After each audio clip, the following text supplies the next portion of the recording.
Most people think that great military commanders announce themselves with thunder and fury, that they stride onto history's stage with a voice that demands attention from the very start. But the truth is often quieter than that. The most consequential decisions in war are sometimes made by men who move through the world with a kind of methodical calm, who see the board before others have even looked up from their own small corners of it. Such a man was Wilhelm Bittrich, and his story begins not with fanfare, but with mist.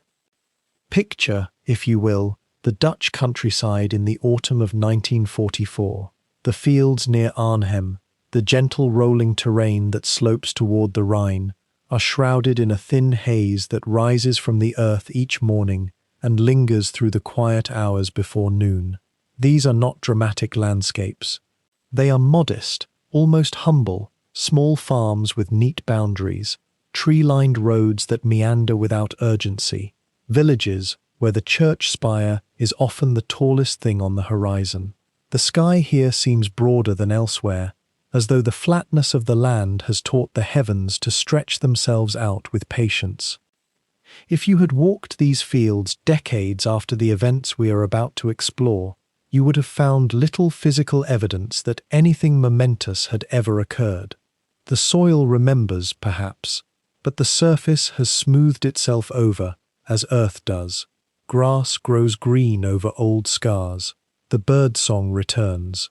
Yet beneath that calm surface, beneath the soft fog that gathers in the low places, there are stories of extraordinary intensity, moments when the fate of nations hung suspended between one heartbeat and the next, and when a single commander's clarity of mind determined whether thousands of men would live or die. This is a history of one such moment, and of the man who stood at its center, not by design, but by circumstance and an accident of timing that neither he nor anyone else could have foreseen. Wilhelm Bittrich was a soldier of the old school in many ways, a man shaped by empires that no longer existed, trained in military traditions that were already becoming obsolete even as he mastered them. Yet he would become famous, or perhaps infamous depending on one's perspective, for a single week of brilliant defensive action that fundamentally altered the course of a crucial military operation and, in a very real sense, changed the trajectory of the war's final year. Before we step into that story, though, before we follow Bittrich from his peaceful encampment near Arnhem into the chaos of airborne landings and desperate battles, I want to invite you to journey with us through the complete unfolding of his life and times. If you find yourself drawn to the long, intricate narratives of World War II, to the stories of commanders and choices, to the way individual decisions ripple across landscapes of fire and blood and mud, then please subscribe for more in this series of Fall Asleep to documentaries, where we explore the complete history of Wilhelm Bittrich, the commander who stopped Market Garden. Each episode unfolds slowly, designed for the quiet hours when the mind is open to narrative and history both. We will visit him at every stage of his journey, from his childhood in Germany, through the devastation of the Eastern Front, and into the autumn of 1944, when everything converged on a small Dutch town and a handful of bridges. But let us begin where all such journeys must begin, not with the famous moments, but with the world that created him. There is something peculiar about trying to imagine the Europe of the early 20th century, particularly when you are attempting to understand how an ordinary man became an extraordinary soldier. The world was different then, not just technologically, though it was, but in the texture of daily life, in the fundamental assumptions people carried about honor, duty, and the proper order of things. To understand Wilhelm Bittrich, we must first understand the Germany into which he was born, a Germany that was itself undergoing a kind of fever dream of transformation, caught between ancient traditions and violent modernization, between the ghosts of what had been and the uncertain shapes of what might come. Imagine, then, the year 1894 in the region of the Rhineland. Picture a landscape that had known empires for nearly 2,000 years, that had been Roman and Holy Roman and French and German by turns, that carried in its architecture and its bloodlines the traces of countless passages of power. The Industrial Revolution had come late to this part of the world, but it had come with intensity. Factories rose up amid ancient towns. Railroads connected what had been isolated. The smell of coal smoke drifted across valleys that had once known only wood fires and the patient labor of agriculture. This was the world that was about to collide catastrophically with itself. But first, in these final quiet years of the 19th century, before the great storm that would remake Europe entirely, there existed still a kind of stability, or at least the appearance of one. Empires seemed solid. The Kaiser reigned in Berlin with what appeared to be absolute authority. Monarchies across Europe seemed so rooted, so inevitable, that it was difficult for anyone living then to imagine they could ever truly fall.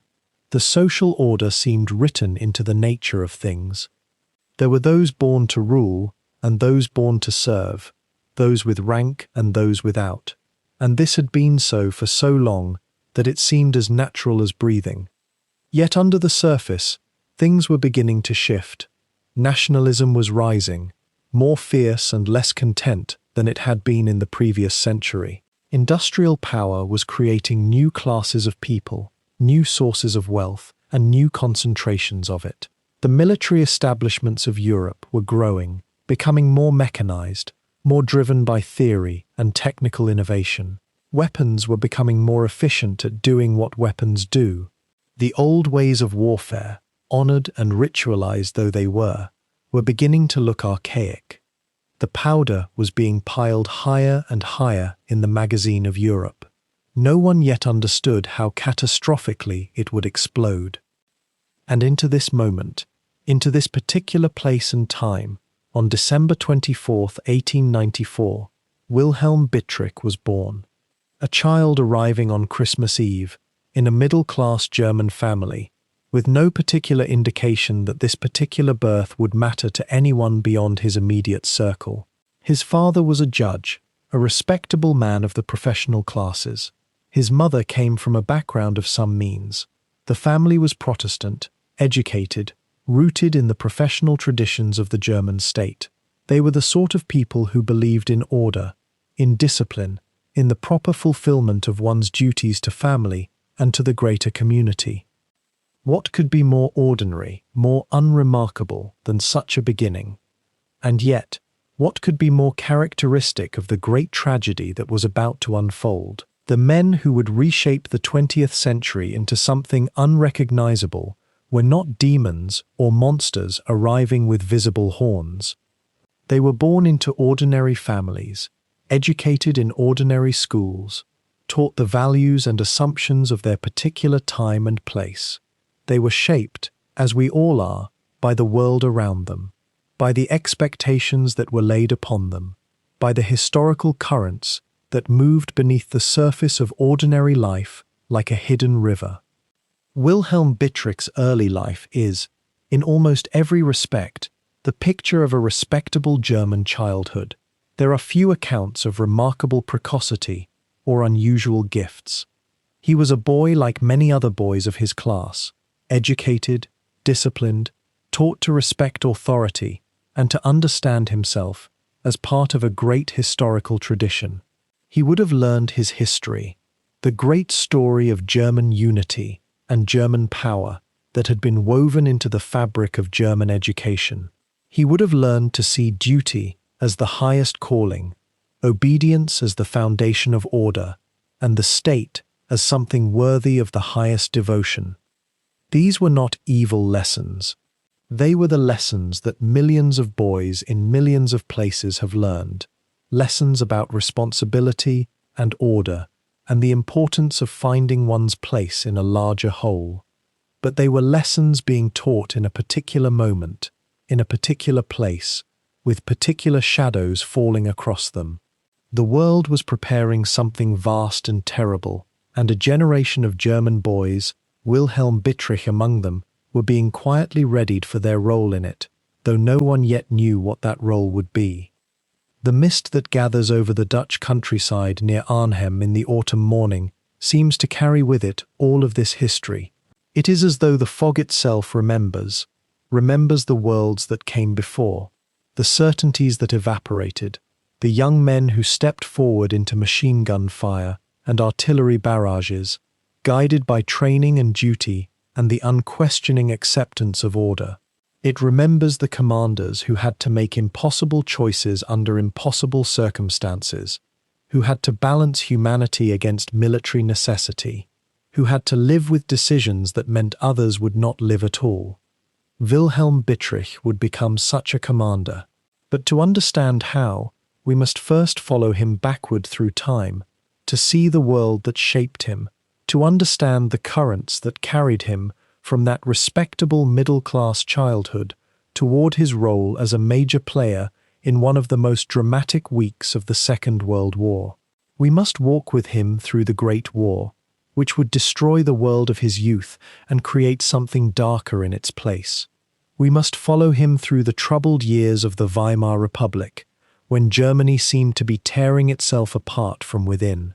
We must watch as he made choices that seemed rational at the time, but led him steadily toward command in the Nazi state, toward the Waffen-SS, toward the Eastern Front with its incomprehensible brutality. All of this lies ahead, but for now, let us sit with this moment. The autumn mist over the Netherlands, the quiet fields waiting, the sense that we are about to hear a story of consequence, a story that matters because of what it tells us, not just about Wilhelm Bittrich, but about how ordinary men respond to extraordinary circumstances, about how military skill operates within political evil, about how history moves through individual lives and choices, leaving marks that cannot be undone. The fields will wait, the fog will lift eventually, as it always does, and as we ease deeper into this narrative, as we follow Bittrich from his birth through the crucible of war and toward that fateful September week near Arnhem, perhaps you will find yourself drifting into the kind of sleep that comes not from exhaustion, but from the deep satisfaction of a story unfolding at exactly the right pace, told with the kind of care and attention that gives history its proper weight. If you find yourself drawn deeper into these quiet stories of the Second World War, stories that unfold not in the bright heat of popular narrative, but in the careful shadows of command and consequence, then the complete chronicle we are building here might accompany many of your evenings ahead. Each documentary in this series traces the paths of those who shaped the conflict's turning points, who made decisions in moments that rippled across entire landscapes. And we invite you to follow Wilhelm Bittrich's full journey with us, from his childhood in a Germany that did not yet know what it would become, through the terrible machinery of total war, to those fateful days in September 1944, when his divisions would face an operation that history would argue about for decades to come.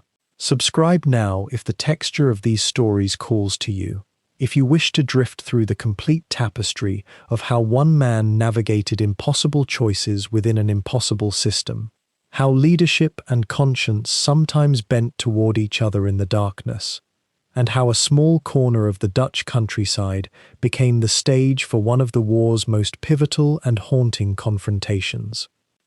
But before we travel forward to those moments of decision, we must first travel backward into the world that shaped him. We must understand the Germany that was already ancient history when Bittrich was born, the political and spiritual landscape that would mold an entire generation of military officers into a particular kind of instrument. The world of his childhood was one still reverberating from the thunderclap of the First World War, a war that had ended only a few years before his consciousness began to form, that had left scars visible in every institution, every school, every conversation between older men. The newspapers were still printing accounts of the trenches, the monuments were still being built, the widows were still wearing black, and beneath all of it, there was a peculiar kind of unfinished feeling in the German air, a sense that something had been interrupted, that history had been paused rather than concluded. This would be the emotional and intellectual atmosphere in which Wilhelm Bittrich came of age, and it would matter more than any text could teach him. Germany in the 1920s was a nation attempting to construct a new identity, while still wearing the clothes of an older one. The monarchy was gone, replaced by the Weimar Republic, a democratic experiment that many in the military establishment viewed with deep skepticism and even contempt. The army itself, the Reichswehr, had been reduced from millions to 100,000 men by the Treaty of Versailles, a humiliation that created a cadre of intensely proud, intensely professional officers who saw themselves as the true custodians of German martial virtue. They held their organization with an almost religious devotion, knowing that the future of the nation, as they understood it, depended on the survival and integrity of this lean force. It was into this atmosphere of pride, constraint, and backward-looking hope that young officers like Bittrich would be carefully cultivated, trained not merely as soldiers, but as members of what they believed was a sacred order. The Reichswehr saw itself as the heart of the state, the thing that would save Germany when politics inevitably failed. This mythology, for it was mythology, would influence every officer who passed through its ranks. The economic chaos of the period added another layer of unreality to German life.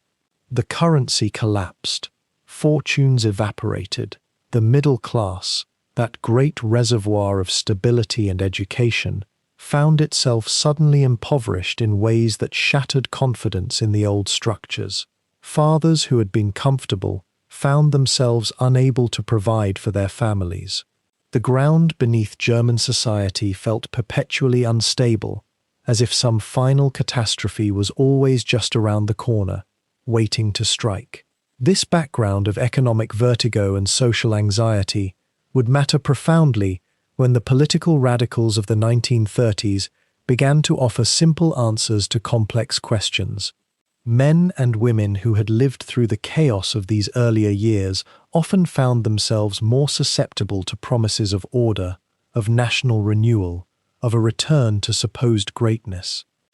Yet in the quiet moments between these larger historical currents, people lived their daily lives, unaware that they were being shaped by forces they could scarcely perceive. Children went to school, young men entered the military, officers studied their maps and their tactics. Families gathered for meals, and Wilhelm Bittrich, born in the early years of this wounded century, moved through these spaces as a young man might, conscious of the weight of his time, but not yet fully aware that his life was being written by history rather than by his own modest choices. The story of his rise would be the story of a man who possessed genuine military ability and a certain kind of independence of thought, qualities that would make him unusual within the increasingly rigid structures of the Third Reich, and these qualities would eventually place him in a position where he would have to choose, again and again, between obedience and some other, quieter form of integrity. To understand Wilhelm Bittrich, we must drift backward through time to the world that shaped him, a world already haunted by war long before he was old enough to fight in one. He was born in 1894 in the town of Bad Weilenbach, a place of modest prosperity in the Rhineland, nestled between the Moselle Valley and the industrial regions that were already humming with the machinery of German ambition. Picture the Germany of his childhood, an empire still young by the standards of Europe, consolidated only in 1871 through Prussian conquest and the vision of Otto von Bismarck. The Kaiser reigned. The German states, once a patchwork of kingdoms and principalities, now moved as one. The last decade of the 19th century in Germany was a time of extraordinary restlessness and reaching. The country was industrializing at a pace that alarmed Britain and France. Railways sprawled across the landscape like the veins of some great awakening organism. Steel foundries belched smoke into skies that had only recently known quiet. In the cities, the old order of agrarian aristocracy was giving way to a new merchant class, to engineers, to officers ambitious in ways their predecessors had never imagined.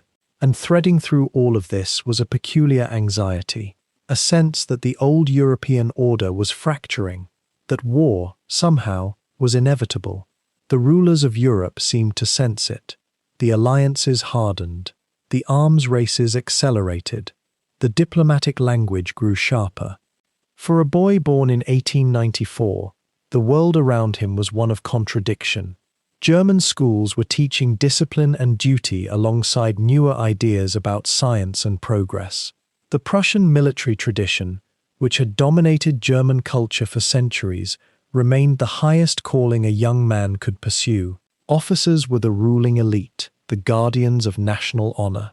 And yet, even in Bittrich's childhood, there were whispers of something darker gathering on the horizon. The older men spoke of the Franco-Prussian War, that triumphant conflict of 1870 and 1871, as though it were a recent memory, which it was.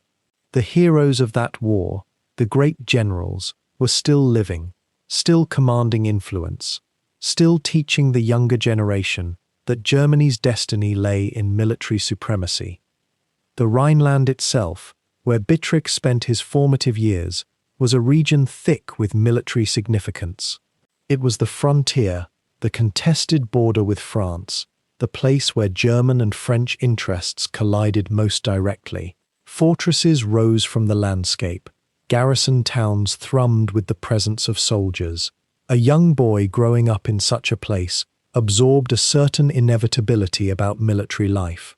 It was not something one chose to discuss or debate. It simply was as natural and unquestionable as the seasons or the flow of the rivers. By the time Wilhelm Bittrich was in his adolescence, the tensions that had been simmering beneath the surface of European civilization were approaching their boiling point. The tensions between empires, the competition for colonies, the arms race at sea, the alliance systems that had been constructed with such care to maintain balance, they were all becoming instruments of the very conflict they were meant to prevent. And then, in 1914, when Bittrich was 20 years old, that conflict finally erupted. The First World War arrived not as a sudden shock, but as a kind of terrible confirmation of what everyone had somehow always known was coming. The war was called the Great War, the war to end all wars, and it was to be brief, victorious, home by Christmas. Everyone believed this. The soldiers marching off believed it. The mothers waving from the streets believed it. The generals, planning their strategies in their headquarters far from the sound of guns, believed it most of all. But Wilhelm Bittrich, if he believed it, would soon learn otherwise. Germany in 1914 was a place transformed by the knowledge that it was at war. The economy shifted overnight toward military production. The labor force was decimated as men were conscripted. The railways, which had been engines of prosperity, became engines of mobilization, carrying millions of soldiers toward the Western Front. And the casualty lists began arriving, first slowly, then in an accelerating torrent that grew year after year. By 1915, it was becoming clear that this would not be a brief war. By 1916, it was becoming clear that no one had any idea how to win it. By 1917, the nation was growing tired, and the front lines had become places of unimaginable horror, where men died not in glorious cavalry charges, but in the mud, in the gas, in the grinding, mechanized stalemate of trench warfare. What was it like to be a young man in Germany during those years?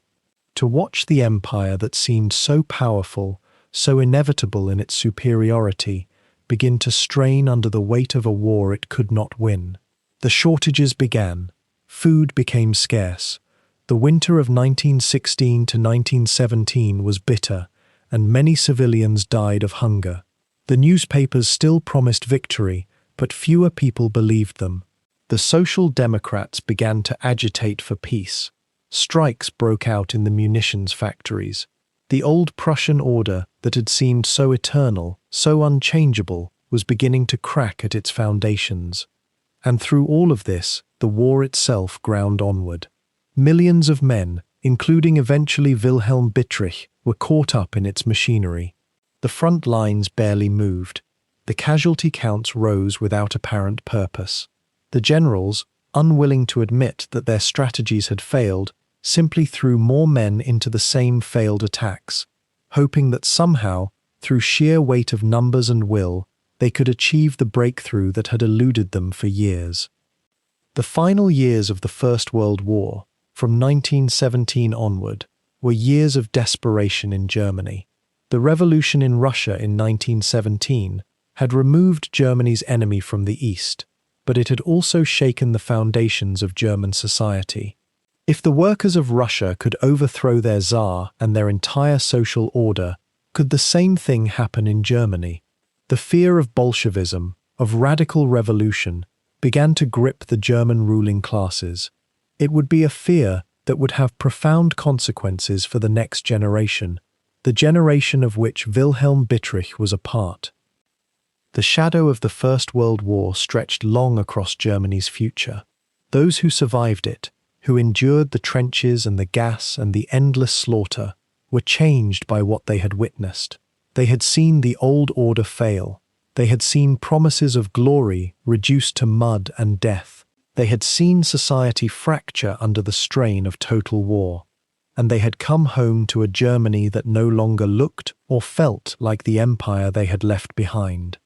This, then, was the world into which Wilhelm Bittrich had been born and in which he had come of age.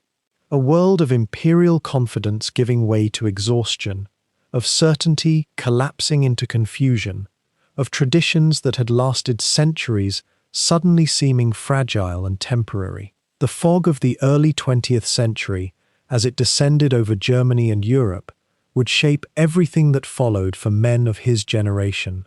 The questions they would ask in the decades to come, questions about power, about duty, about what a nation owes its soldiers and what soldiers owe their nation, would all find their roots in the terrible lessons of that great war that was supposed to be over by Christmas, but instead ground on for 4 long years, leaving the entire continent transformed, weakened, and searching desperately for some way to make sense of what had happened and how to prevent it from happening again.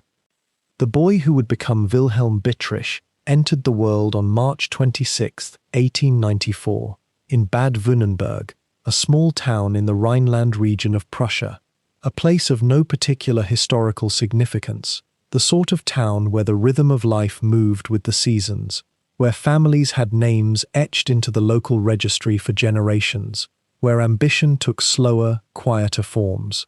His father was a veterinarian, a respected figure in the community, but not a man of grand circumstances or political influence.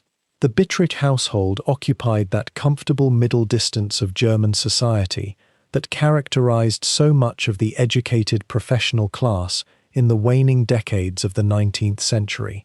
Not aristocratic, which would have opened certain doors in the imperial military, but not common either.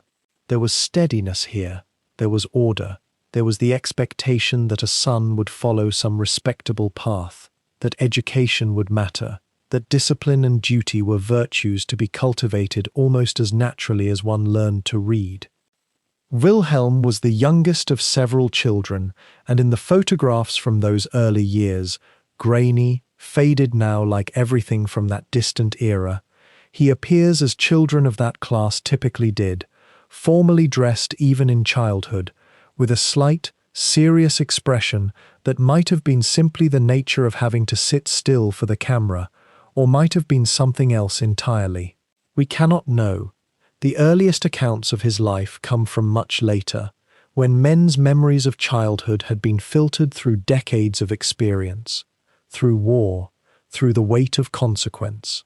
What little can be reliably said is that he grew up in an atmosphere of education and expectation, that his father's profession demanded a certain intellectual engagement with the world, that books and conversation likely occupied more space in the household than idle sentiment. The 1890s in Germany were years of relative stability, or at least they felt that way to families like the Bittrichs. The unified German nation, less than 30 years old when Wilhelm was born, was experiencing rapid industrialization and economic growth. Berlin was becoming a great modern capital. Railways were spreading across the landscape. There was a sense, particularly among the prosperous classes, that progress was inevitable, that the future belonged to those who cultivated order and efficiency. The boy grew up breathing in this atmosphere, this confidence in systems, in hierarchy, in the notion that German culture represented something distinctive and superior in European civilization. Such attitudes were not unusual or even particularly sinister at the time. They were simply the water in which a certain kind of German boy swam. What strikes the historical observer, looking back at Bittrich's childhood from the vantage point of everything that would follow, is the fundamental ordinariness of it all. He did not display early signs of martial ambition. There were no dramatic incidents, no moments of precocious aggression or leadership. He attended school. He learned what boys of his generation learned. He grew into adolescence during the years just before the 20th century's first catastrophe, in the last quiet moment of the old European order, though of course no one knew it was the last quiet moment. How could they? The future always appears open until it suddenly doesn't.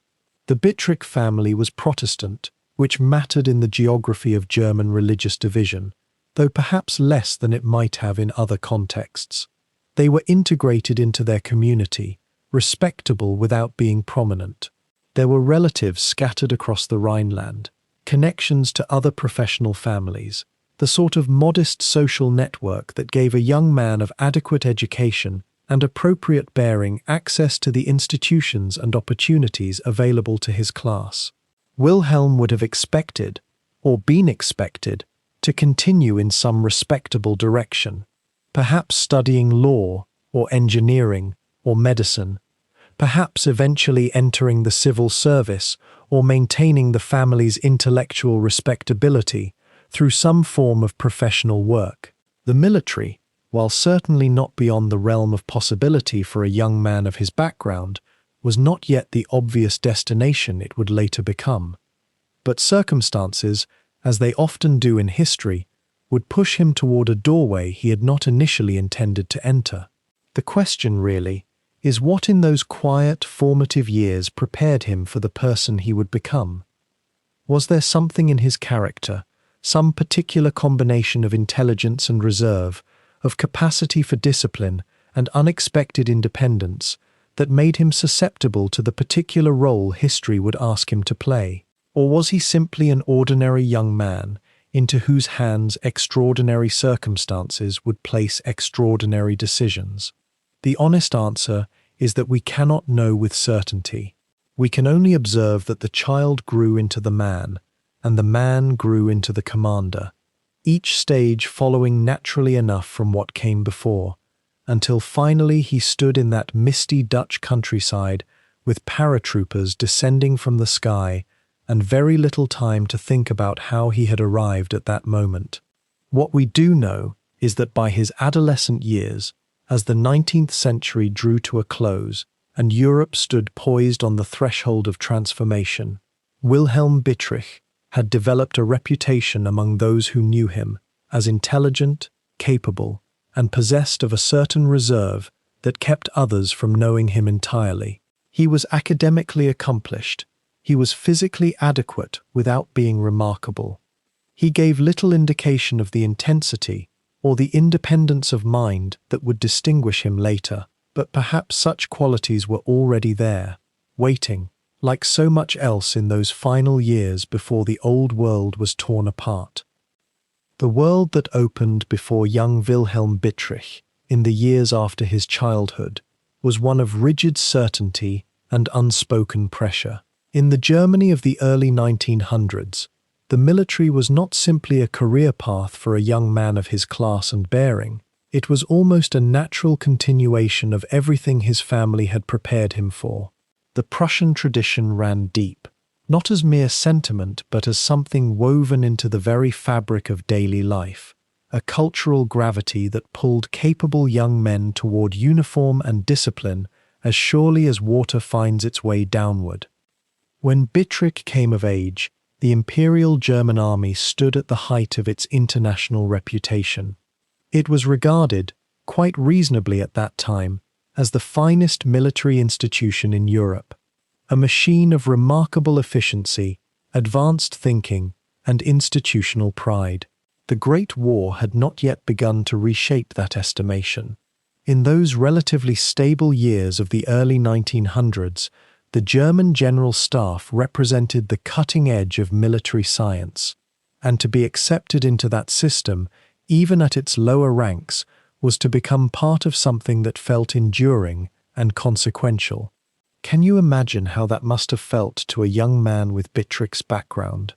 The sense that he was stepping into history, into an organization of genuine sophistication and purpose. He entered as an officer candidate, a status that reflected his education and family standing. The training was severe. The Imperial Army's approach to officer development was founded on the belief that a man could be remade through discipline, repetition, and exposure to hardship. Every movement was corrected. Every uncertainty was met with insistence. The riding, the marksmanship, the endless drilling in formations across parade grounds and in field exercises, it was all designed to strip away individual softness and install something harder, more reliable. There is a peculiar psychology to military training that separates it from ordinary education. It is not primarily about conveying information, though that matters. It is about transformation. It is about convincing a young person that they are capable of enduring what they have always assumed would be impossible. For Bittrich, this process appears to have been successful. By accounts of those who served alongside him, he developed quickly into a proficient officer.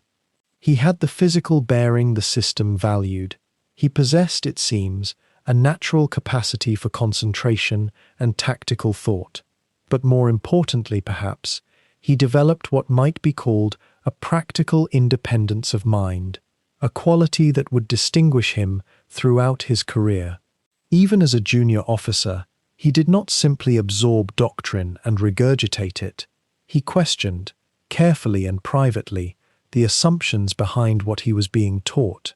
He watched senior officers not merely for inspiration, but also, it would seem, as case studies in how command actually worked when removed from theory. The year 1914 arrived like a thunderclap that no one had truly prepared for, despite all the warnings that historians now see so clearly in the record. When war broke out in the summer, the great machine that Bittrich had been trained to serve roared into motion. The mobilization was remarkable to witness. Europe had not seen anything quite like the speed and scale of it. Within weeks, millions of men were in uniform, and the assumptions that had governed the pre-war world were replaced by the brutal arithmetic of industrial warfare. Bittrich was commissioned as an officer and placed into a cavalry unit, a choice that would have seemed romantic to previous generations of warriors, but which, in the reality of the Western Front, was about to become tragically obsolete. The cavalry charges of earlier centuries would have no place in the trench warfare that quickly crystallized across northern France and Belgium. Machine guns made open formations suicidal. Artillery made coordinated movement nearly impossible. And yet the armies of Europe, including the German army, would spend 4 years trying to break through, trying to find that elusive weakness in the other side's defenses that had to exist somewhere. The waste of it, the accumulation of corpses in the mud, the slow grinding down of entire generations, this became the defining experience of Bittrich's military apprenticeship. What was it like to transition from the clean certainties of officer training to the chaos of the trenches? The records suggest Bittrich adapted as well as any young officer could have, which is to say with a combination of competence and an inner numbness that was the price of survival. He saw cavalry rendered obsolete almost overnight. He learned that the beautiful equations of strategy meant very little when you were standing in a trench, ankle deep in water, watching men you had trained beside collapse from trench foot or shrapnel wounds. The German army, for all its institutional sophistication, was trapped in the same stalemate as everyone else. Good officers could reduce needless losses, but they could not change the fundamental calculus of the war. The Great War lasted 4 years after Bittrich entered it. 4 years is a long time in peace. In wartime, especially industrial wartime, 4 years is almost incomprehensible. Long enough to reshape everything about a person, to kill most of the friends you made in your first months of service, to develop a kind of operational fatalism where you assume you will not survive to see peace, but continue executing orders anyway. One might ask what such an experience does to the moral imagination of a young officer. It is easy to say that he became hardened, but hardening is not quite the right word. It is more accurate to say he became realistic about human cost, in a way that those who had never served in the trenches could never quite manage. By the time the war stumbled toward its end in late 1918, Bittrich had proven himself to be a reliable officer, which is to say he was alive, still in command, and respected by the men under him. The German army, for all its achievements in tactical innovation and desperate creativity, was exhausted. The home front was collapsing. The political structure that had sent them to war was fracturing. And then came the armistice, sudden and incomplete, leaving a strange mixture of relief and unfinished business in the hearts of German officers. The experience of the Great War did something particular to the generation of officers who survived it. They had been betrayed, or so they believed. The army had not been defeated in the field, or at least, this is what many officers convinced themselves. Rather, they had been undermined at home, stabbed in the back by politicians and revolutionaries who did not understand the sacrifices that had been made. Whether this interpretation was historically accurate matters less, in some ways, than the fact that it was widely believed and deeply felt. It created a cohort of military officers who felt that they had been wronged, who carried a kind of grievance forward into the strange peace that followed. For Bittrich specifically, the Great War had revealed something about himself. He could function under extreme stress. He could make decisions that affected the lives and deaths of others. He could maintain order and discipline even as everything around him was falling apart. These are not pleasant discoveries about oneself, and they come at the cost of much else. Idealism, perhaps, and certainly innocence. But they are the discoveries that shape professional soldiers. Whatever emerged from the trenches when Bittrich stepped out of them in 1918 was no longer quite the carefully trained junior officer who had entered 4 years before. He had been forged in a particular way. The fire had burned away softness, and though he could not have known it in that moment of armistice, he was being prepared for another role entirely, one that would demand even more of the qualities the Great War had burned into him, and one that would test the moral boundaries of his pragmatism in ways that would haunt him for the rest of his life.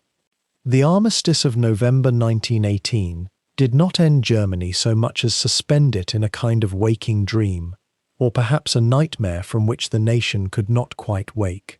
The guns fell silent, yes, and the soldiers came home, but they returned to a country that no longer quite existed, or perhaps had never existed as they had imagined it during those long years in the trenches.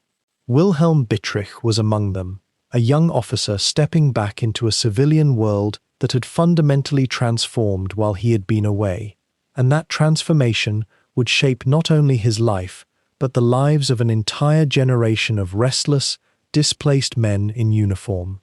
The economic collapse that descended upon Germany in the years following the war was not sudden, though it would eventually become catastrophic. At first, there was merely the slow drain of resources, the impossible reparations demanded by the Treaty of Versailles, and a sense among many Germans that they had been betrayed rather than defeated, that somehow the army had not lost the war so much as the home front had lost faith. This narrative which historians now understand to be fundamentally misleading, took deep root in the minds of military officers like Bittrich. They had fought on, after all. They had suffered, and yet their sacrifice seemed to have counted for nothing. The Reichswehr, the small professional army that Germany was permitted to maintain under the strict terms of the peace treaty, became a peculiar refuge for this generation of displaced officers. Limited to 100,000 men, it was forced to be selective, which meant that those who remained in uniform were often the most skilled, the most dedicated, or perhaps the most unwilling to imagine a life outside the military structure. Bittrich was of this temperament. The army had become his world, and the prospect of returning to civilian life held little appeal. The Reichswehr offered him something that civilian society could not: purpose, discipline, and the company of men who understood what had been lost. In the early 1920s, Germany careened through a series of political crises that left many officers bewildered and angry. There was the Kapp Putsch of 1920, an attempted coup by right-wing military men and civilians who believed they could simply seize power and undo the humiliation of Versailles. It failed, but it revealed something essential about the mood among certain segments of the officer corps: a deep dissatisfaction with the new Weimar Republic, a sense that parliamentary democracy was weak and unfit to restore German honor. Bittrich, as far as the historical record tells us, remained professionally aloof from such adventures, but he was certainly aware of them, and they reflected the anxiety that pervaded the military establishment. The economic collapse of 1923 was perhaps the moment when the post-war era truly became intolerable for millions of Germans. The hyperinflation that swept through the economy was not merely a financial phenomenon, it was a psychological catastrophe. Savings vanished overnight. A person might wake to find that the money they had carefully accumulated was now worthless, sufficient only to purchase a loaf of bread. The middle class, which had once been the backbone of German stability, found itself economically destroyed. Young people who had come of age during the war, or shortly after, had no secure sense of how the world worked. Everything they had been taught about property, value, and security proved illusory. It is difficult to overstate how deeply this instability penetrated the consciousness of officers like Bittrich. They were men of order, trained to believe in rational systems and clear hierarchies. The chaos of the post-war years violated something fundamental in their understanding of how society should function. The Reichswehr itself became, in a sense, an island of stability in a sea of disorder. It maintained its discipline, its traditions, its sense of purpose, even as the civilian world seemed to be dissolving into anarchy. Officers like Bittrich could look at the Weimar Republic and see only weakness, corruption, and the betrayal of German greatness. Yet the mid to late 1920s brought a curious period of relative stability to Germany, though few realized it would be temporary. The currency was reformed, foreign loans flowed in, and there was a moment, a genuine, if fragile moment, when it seemed that Germany might recover and take its place among the nations of Europe. This was the era of Gustav Stresemann, the foreign minister who pursued a policy of reconciliation and gradual restoration of German prestige through diplomatic rather than military means. For some in the officer corps, this represented a path forward. For others, it seemed like an endless capitulation to forces that had humiliated the nation.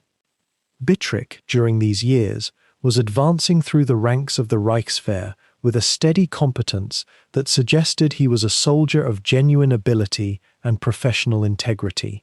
He was not, by all accounts, a man given to political manifestos or fiery rhetoric, but he was a man shaped by the trauma of the Great War and by the instability of the post-war years. Like many of his generation, he had been forged in the furnace of the trenches and then thrust into a world that seemed determined to erase that experience, to pretend that the war had been meaningless, and that normal civilian life could simply resume. There was a particular quality to the consciousness of German officers in the 1920s that is worth pausing to consider. They had been promised something, not explicitly perhaps, but implicitly through every aspect of their training and indoctrination.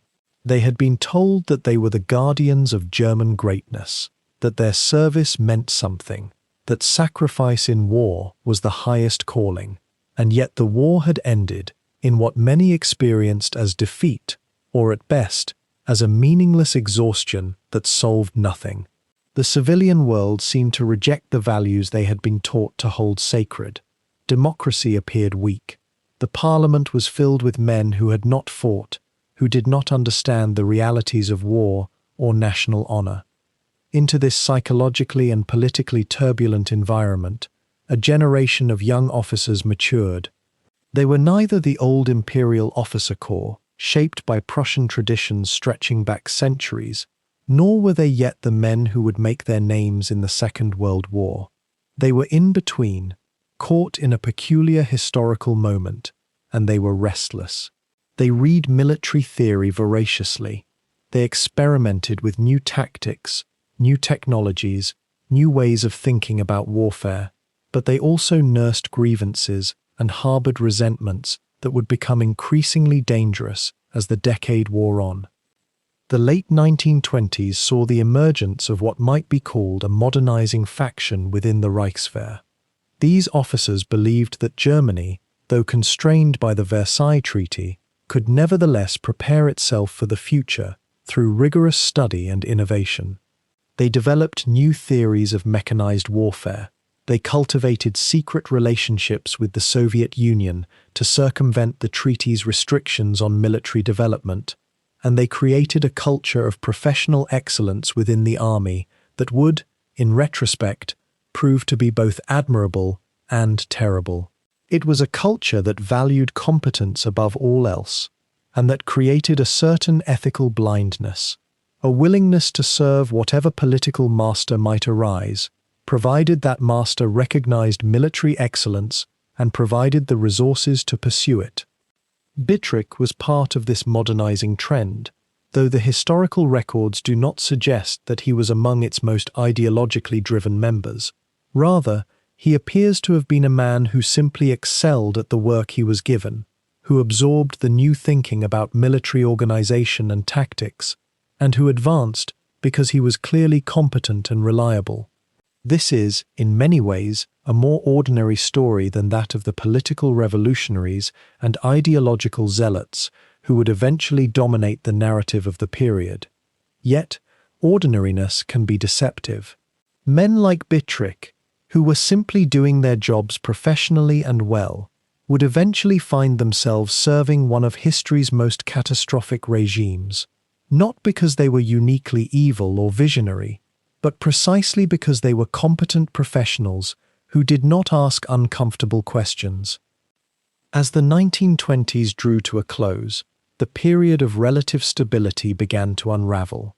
The great economic crisis of 1929 struck with devastating force, and once again, the fragile recovery that Germany had managed to construct began to crumble.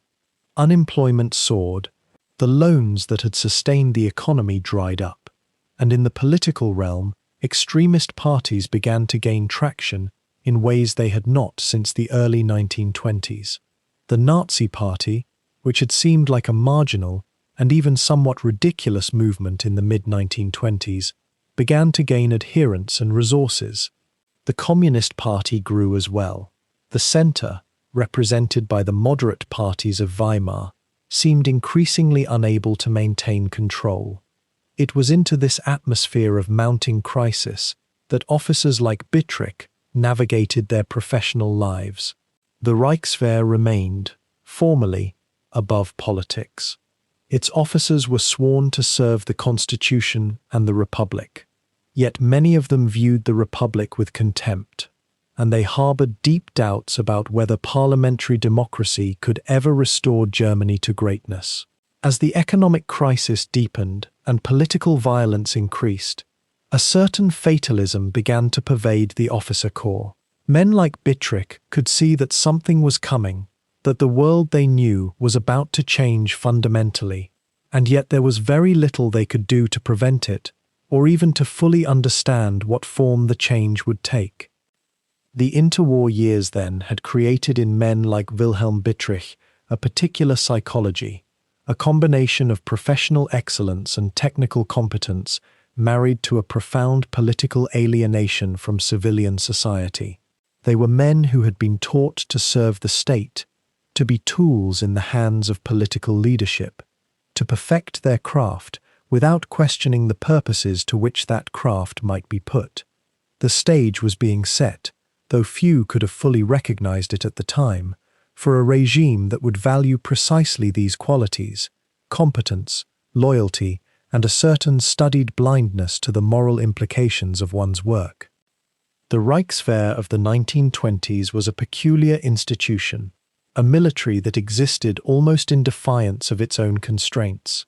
Germany, humbled and hollowed by Versailles, was permitted an army of only 100,000 men, a force designed to be purely defensive, purely restrained. Yet within those tight boundaries, something unexpected took root. The officers who remained after the Great War, those who had survived the trenches and the revolution and the chaos of demobilization, understood something that politicians in other nations were still struggling to articulate: that a small, disciplined, intellectually rigorous military could be far more dangerous than a large and complacent one. Quality over quantity became not merely an economy, but a philosophy, a way of thinking that would shape an entire generation of commanders. Wilhelm Bittrich entered this world of constrained ambition sometime in the early 1920s, moving from his years of frontline service into the quieter but more intellectually demanding work of the professional officer corps. The transition was significant, for it required a different kind of mind. The Imperial Army had valued courage and tactical boldness. The Reichswehr valued something more intricate: strategic thinking, the ability to imagine conflicts beyond what the eye could see, to understand logistics and organization, and the human dimensions of command. Bittrich, by all accounts, possessed these qualities in measure. There is something almost methodical in the way observers of the time described him: capable, thorough, a man who thought before he acted, and seemed to draw from wells of patience that many of his peers did not possess. What made Bittrich unusual, however, was something subtler than mere competence. He had begun to develop a reputation for independence of mind at a moment when the Reichswehr was itself navigating a treacherous political landscape. The 1920s in Germany were years of constant tension, secret rearmament, underground paramilitary movements, competing visions of what the nation should become. Officers had to walk careful lines. Many threw themselves into nationalist revival with uncritical enthusiasm. Others retreated into professionalism, attempting to keep the military separate from politics, though such separation was increasingly difficult to maintain. Bittrich seems to have occupied an interesting middle ground. He was patriotic, certainly, invested in rebuilding German military strength, yet observers noted in him a certain skepticism, a reluctance to accept conventional wisdom without examination. Some of those who served under him would later remark that he asked questions, that he seemed to evaluate orders against some internal standard of logic and necessity, rather than simply executing them because they came from above. This quality, this habit of measured skepticism, made him valuable, but also somewhat complicated. In a military hierarchy built on obedience and the assumption of command authority, an officer who thought too independently could be perceived as problematic. Yet the Reichswehr, for all its discipline, also valued competence and results. Bittrich's record was solid. His assignments progressed steadily through the decade. He moved through staff positions, held training commands, accumulated the kind of experience that a serious military officer would need to rise further. His contemporaries included other men who would later become significant figures, some brilliant, some fanatical, most caught between competing loyalties in ways that would become increasingly agonizing as the 1930s unfolded. The economic collapse of 1929 and the political upheaval that followed changed the tenor of military life in Germany. The Reichswehr, which had operated with a certain proud insularity, suddenly found itself at the center of political attention. The rise of the Nazi Party and the SA, the brown-shirted paramilitary that grew increasingly powerful, created a situation of acute uncertainty. What would become of the professional officer corps if radical political movements took control? Would the army be absorbed into party structures? Would its traditions be destroyed? These were not abstract questions. They were existential ones, and different officers responded in different ways. Some embraced the new political movement, believing it would restore German power. Others viewed it with deep suspicion, though expressing such suspicion became progressively more difficult. Bittrich's response appears to have been characteristically pragmatic. He did not rush to embrace Nazi ideology with the fervor of a true believer, nor did he obstruct or resist in ways that would have made him a target for persecution. Instead, he seems to have focused on what he could control: the professional development of the officers under his command, the maintenance of discipline, the pursuit of military excellence. It was a form of adaptation that would become common among senior officers, a kind of professional compartmentalization in which one could perform one's duties while maintaining certain internal reservations about the system one was serving. By the early 1930s, as the Reichswehr began its transformation from a constrained force into the nucleus of a vast rearmament program, Bittrich's reputation had solidified. He was a capable officer, with a record of solid, if unspectacular, success, respected by his peers, trusted with increasing responsibility. He held a certain kind of authority, not the magnetic charisma of a natural leader who inspires through sheer force of personality, but rather the quieter authority of competence, of a man who seemed to understand problems clearly and move towards solutions without unnecessary drama. His subordinates appear to have trusted him, which is perhaps the most revealing indicator of what kind of officer he was. Soldiers may follow charismatic leaders out of inspiration or fear, but they trust officers who demonstrate fairness, clarity, and genuine concern for their welfare. There are hints in the historical record that even in these early years, Bittrich was developing a set of principles that would distinguish him as the war progressed. He believed in the importance of understanding terrain and tactical possibilities with precision.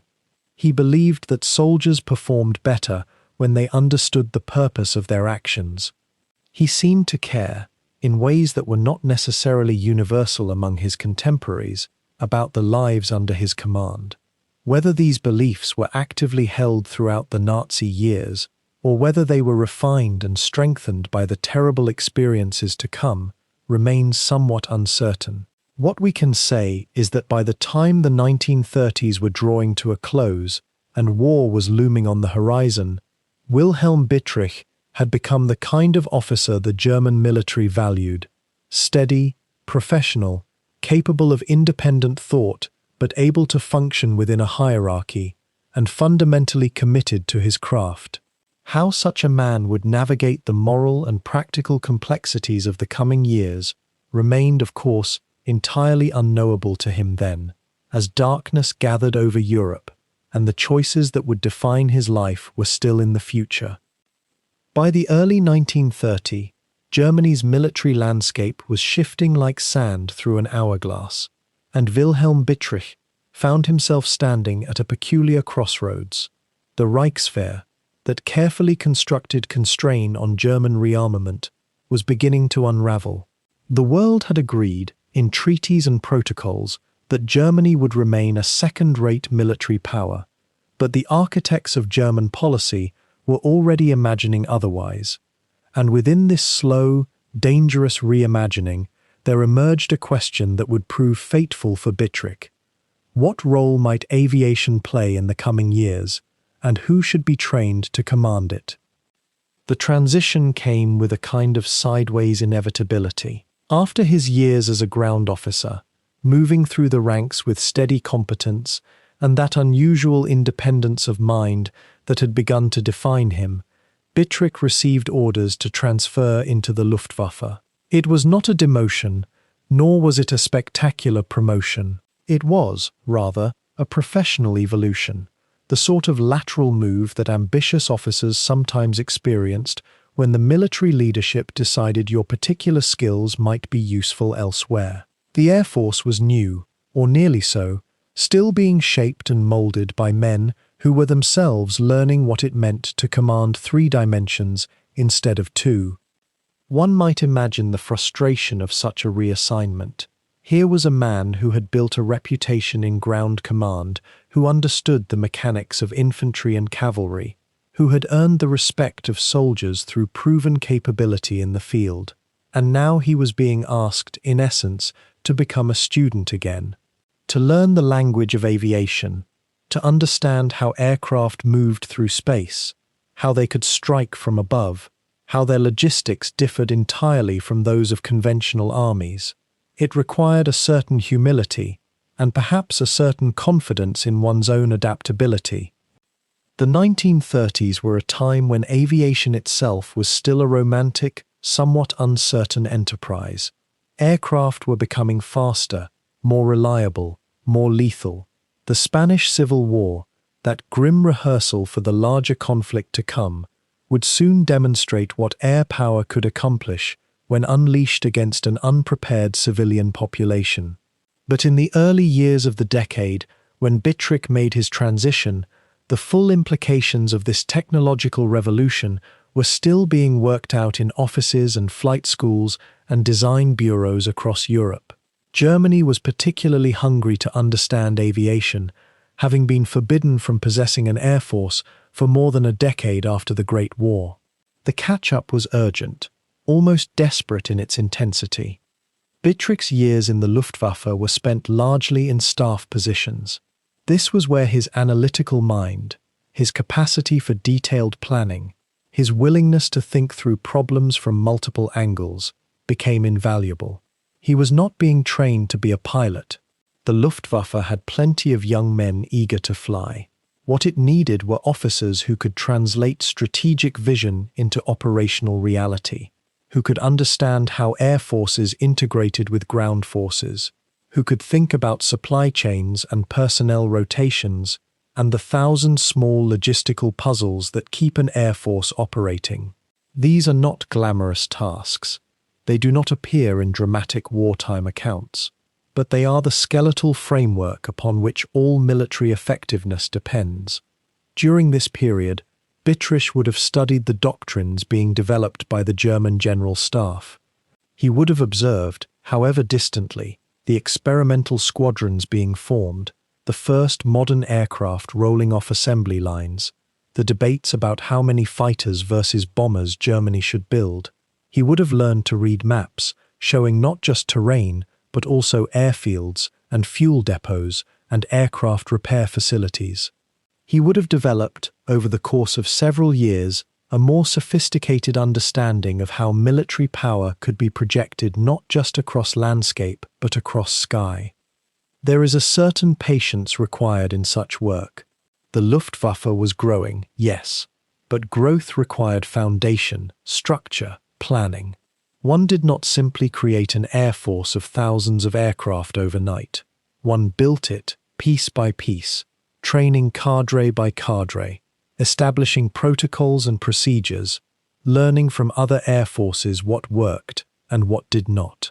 Bittrich appears to have adapted to this environment with characteristic thoroughness, neither rebelling against the assignment nor being consumed by it, but rather absorbing what knowledge he could and waiting, perhaps, for the next evolution of his career. And the waiting would not be long. By the mid-1930s, Germany's rearmament was accelerating beyond all caution, and the military services were in constant flux, reorganizing, expanding, reshaping themselves for a conflict that many in the higher leadership were already convinced was inevitable. For a man like Bittrich, with his proven capability and his increasing breadth of experience, the question was not whether he would return to ground command. The question was when, and in what capacity. The years in the Luftwaffe had given him something that perhaps could not have been acquired any other way: a broader vision of military possibility. He had learned to think across service branches, to understand how different types of forces could work in concert. He had developed relationships with Air Force officers, absorbed their ways of thinking, their concerns and their ambitions. He had moved, in other words, from being simply a good soldier in one domain to being a more complete military officer with understanding that stretched beyond conventional boundaries. In a darker sense, he had also become more deeply embedded in the apparatus of Nazi rearmament. The Luftwaffe, even more than the army, was permeated with Nazi ideology from its founding.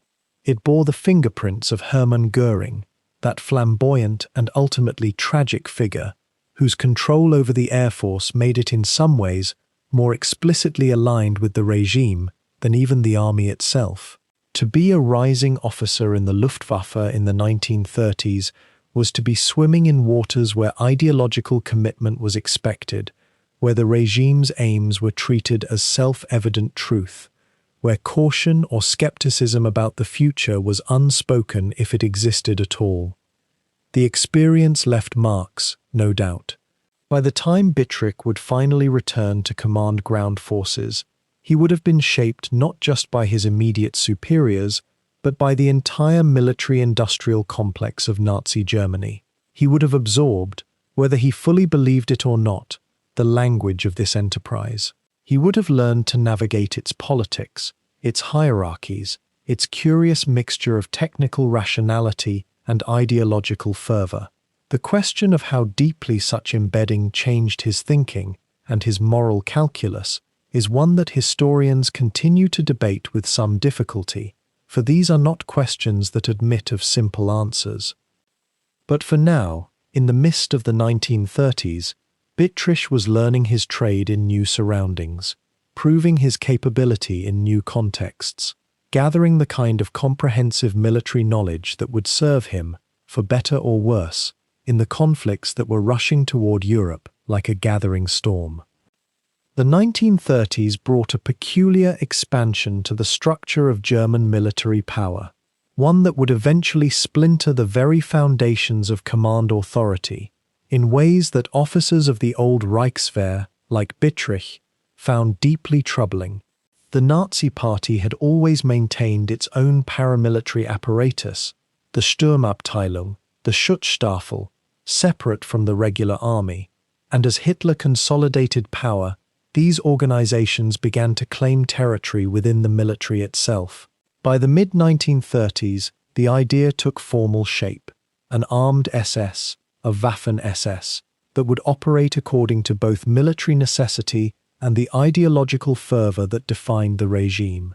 It was a contradiction built into its very charter, and men like Bittrich would spend years navigating the tension. Where did an officer of Bittrich's temperament stand? He was no ideologue.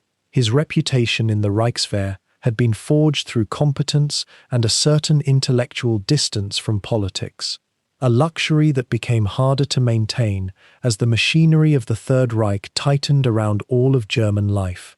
Yet he was also a career soldier, confronted with an inescapable choice. He could withdraw entirely from active service, watch from the margins, or he could work within the system as he found it, compromising where necessary, preserving what authority and humanity he could within a structure fundamentally at odds with both. The historical record suggests Bittrich chose the third path, though not without visible reluctance.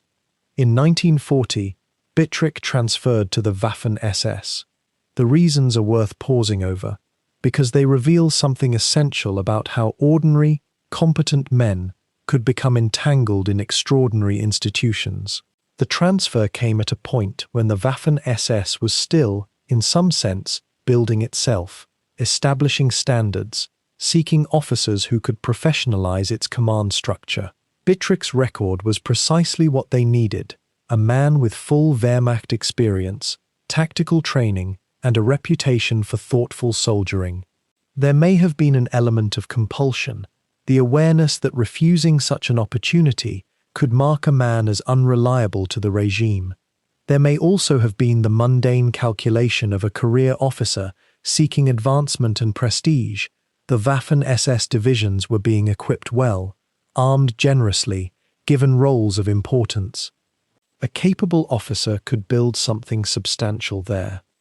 What is worth noting is what Bittrich apparently did not do once he arrived. He did not, as far as surviving testimony tells us, attempt to ideologically remake himself. He did not adopt the fanaticism that characterized many SS commanders, that blend of Nazi conviction and quasi-religious devotion to the Führer.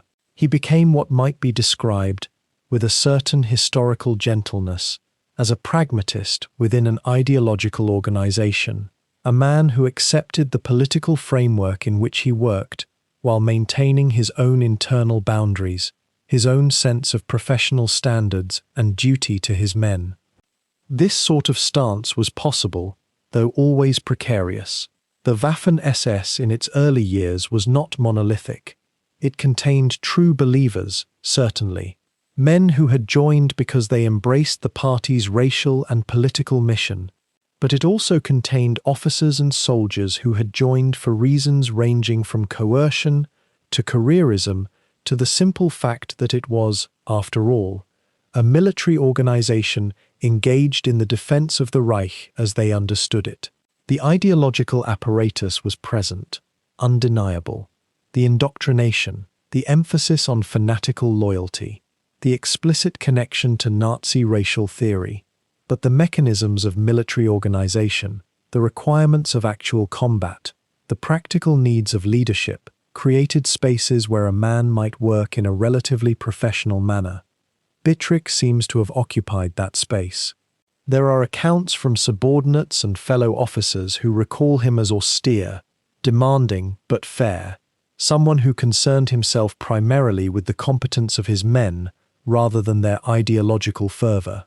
He was, by all available evidence, not a man given to speeches about Aryan supremacy or the glorious destiny of the Nazi state. His concerns were soldier concerns: training, equipment, the welfare of his divisions, tactical effectiveness, the management of chaos in combat. And yet, and this is the deeper discomfort that historians have long grappled with, such pragmatism was itself a kind of complicity.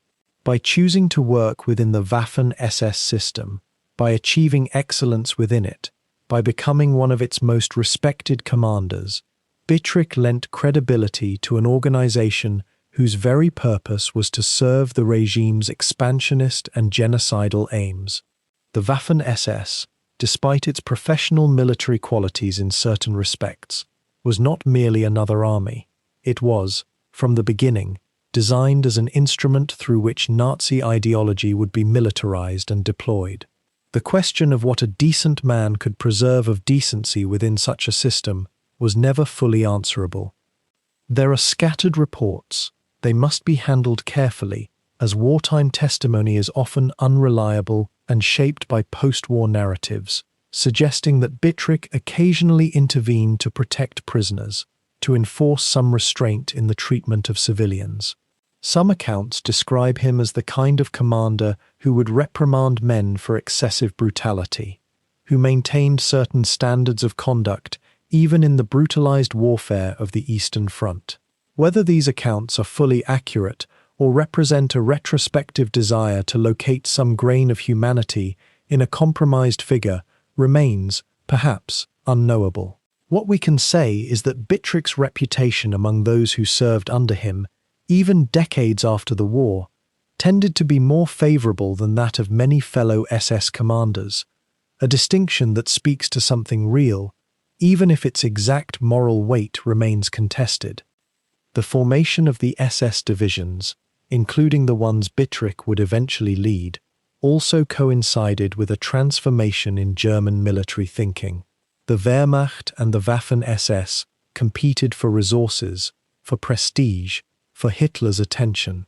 The regular army, the old Reichswehr tradition that had shaped Bittrich's early career, was increasingly sidelined by the regime as politically unreliable.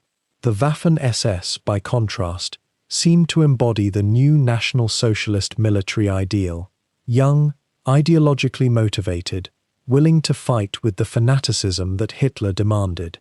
In some ways, transferring to the Waffen-SS was a way of ensuring continued relevance, continued command authority, continued access to the resources and men necessary to wage war effectively.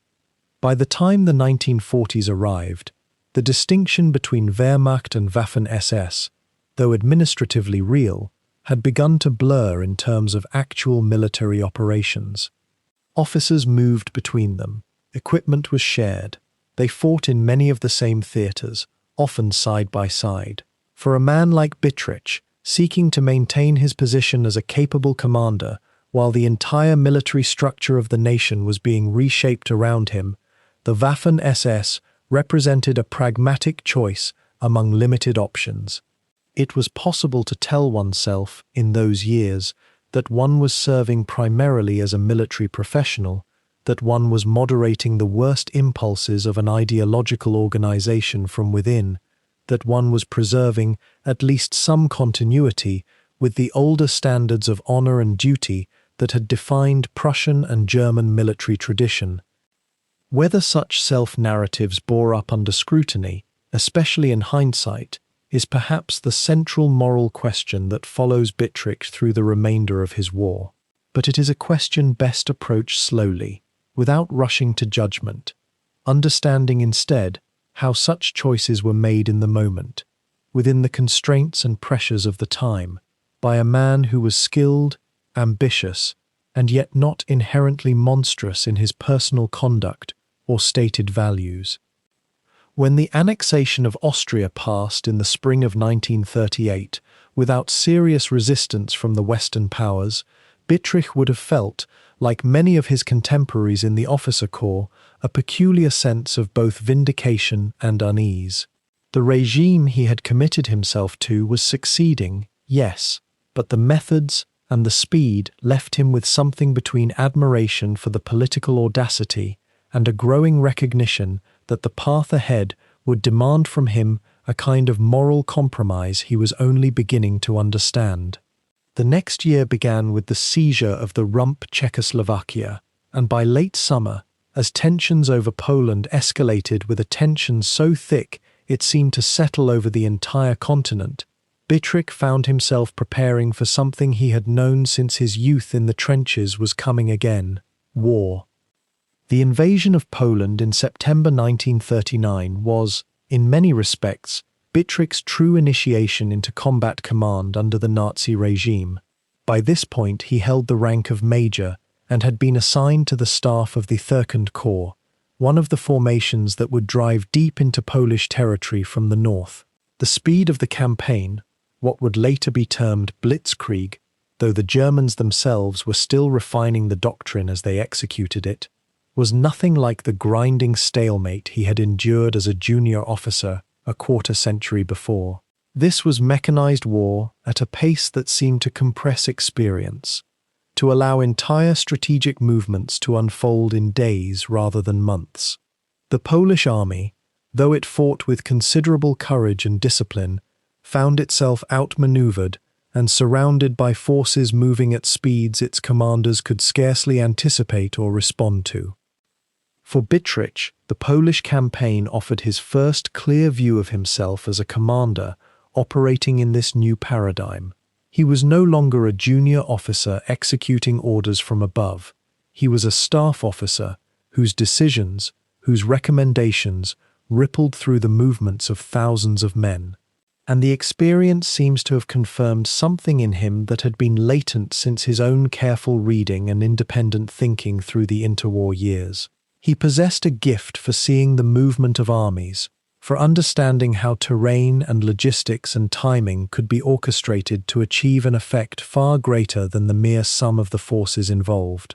The accounts of those who served with him at this time, sparse though they are, suggest a man who was methodical but imaginative, who pushed his staff to think more deeply about the operations they were planning, and who retained a certain courtesy even in the fevered atmosphere of a campaign headquarters. The aftermath of the Polish invasion brought a strange, almost melancholic pause. The division of Poland between the German and Soviet spheres under the secret protocols of the Molotov-Ribbentrop Pact left Western Europe momentarily quiet, though the underlying tensions of the conflict between Britain and France and Germany remained unresolved. Bittrich spent the winter of 1939 and early 1940 in occupation duties and further staff assignments, the kind of intermediate period that can feel to a career officer like marking time, waiting for the next movement to begin. There were rumors, of course, endless rumors about when and where the Wehrmacht would strike next. The general expectation among the officer corps was that the decisive moment would come in the spring, when the weather would allow large-scale operations to unfold across the continent. The invasion of France and the Low Countries, when it came in May 1940, was the fulfillment of a doctrine that had been gestating in German military thinking for years. The Great Wheeling Movement through Belgium and the Netherlands, intended to bypass the fortified Maginot Line and strike at the heart of France, represented something more than a simple military campaign. It was a fundamental reimagining of how modern war could be fought, and it would, within weeks, lead to the collapse of French military power and the evacuation of the British Expeditionary Force from the beaches at Dunkirk. Bittrich's role in these operations was, once again, that of a staff officer coordinating complex movements, ensuring that the columns of tanks and motorized infantry had the supplies and the information they needed to maintain their relentless pace. What did Bittrich make, one might wonder in these quiet hours before sleep, of the speed of it all, the way that the carefully laid plans seemed to translate so perfectly into reality on the ground? The campaigns in Poland and France happened with such rapidity that they almost seemed to vindicate every assumption that had been made about German military superiority, about the genius of the planning, about the inevitability of German victory. It is possible, in fact likely, that Bittrich was swept up in this moment of apparent triumph like so many others. The alternative, to stand apart and suggest that such victories were somehow fragile or dependent on circumstances that might not hold, would have required a kind of pessimism that few men in such positions could afford to voice, let alone to truly feel. Yet there are hints, in the sparse record of these years, that Bittrich possessed something of a reflective quality, even in the midst of the momentum. He was not, like some of the more ideologically committed officers, simply carried along by the excitement and the sense of historic purpose.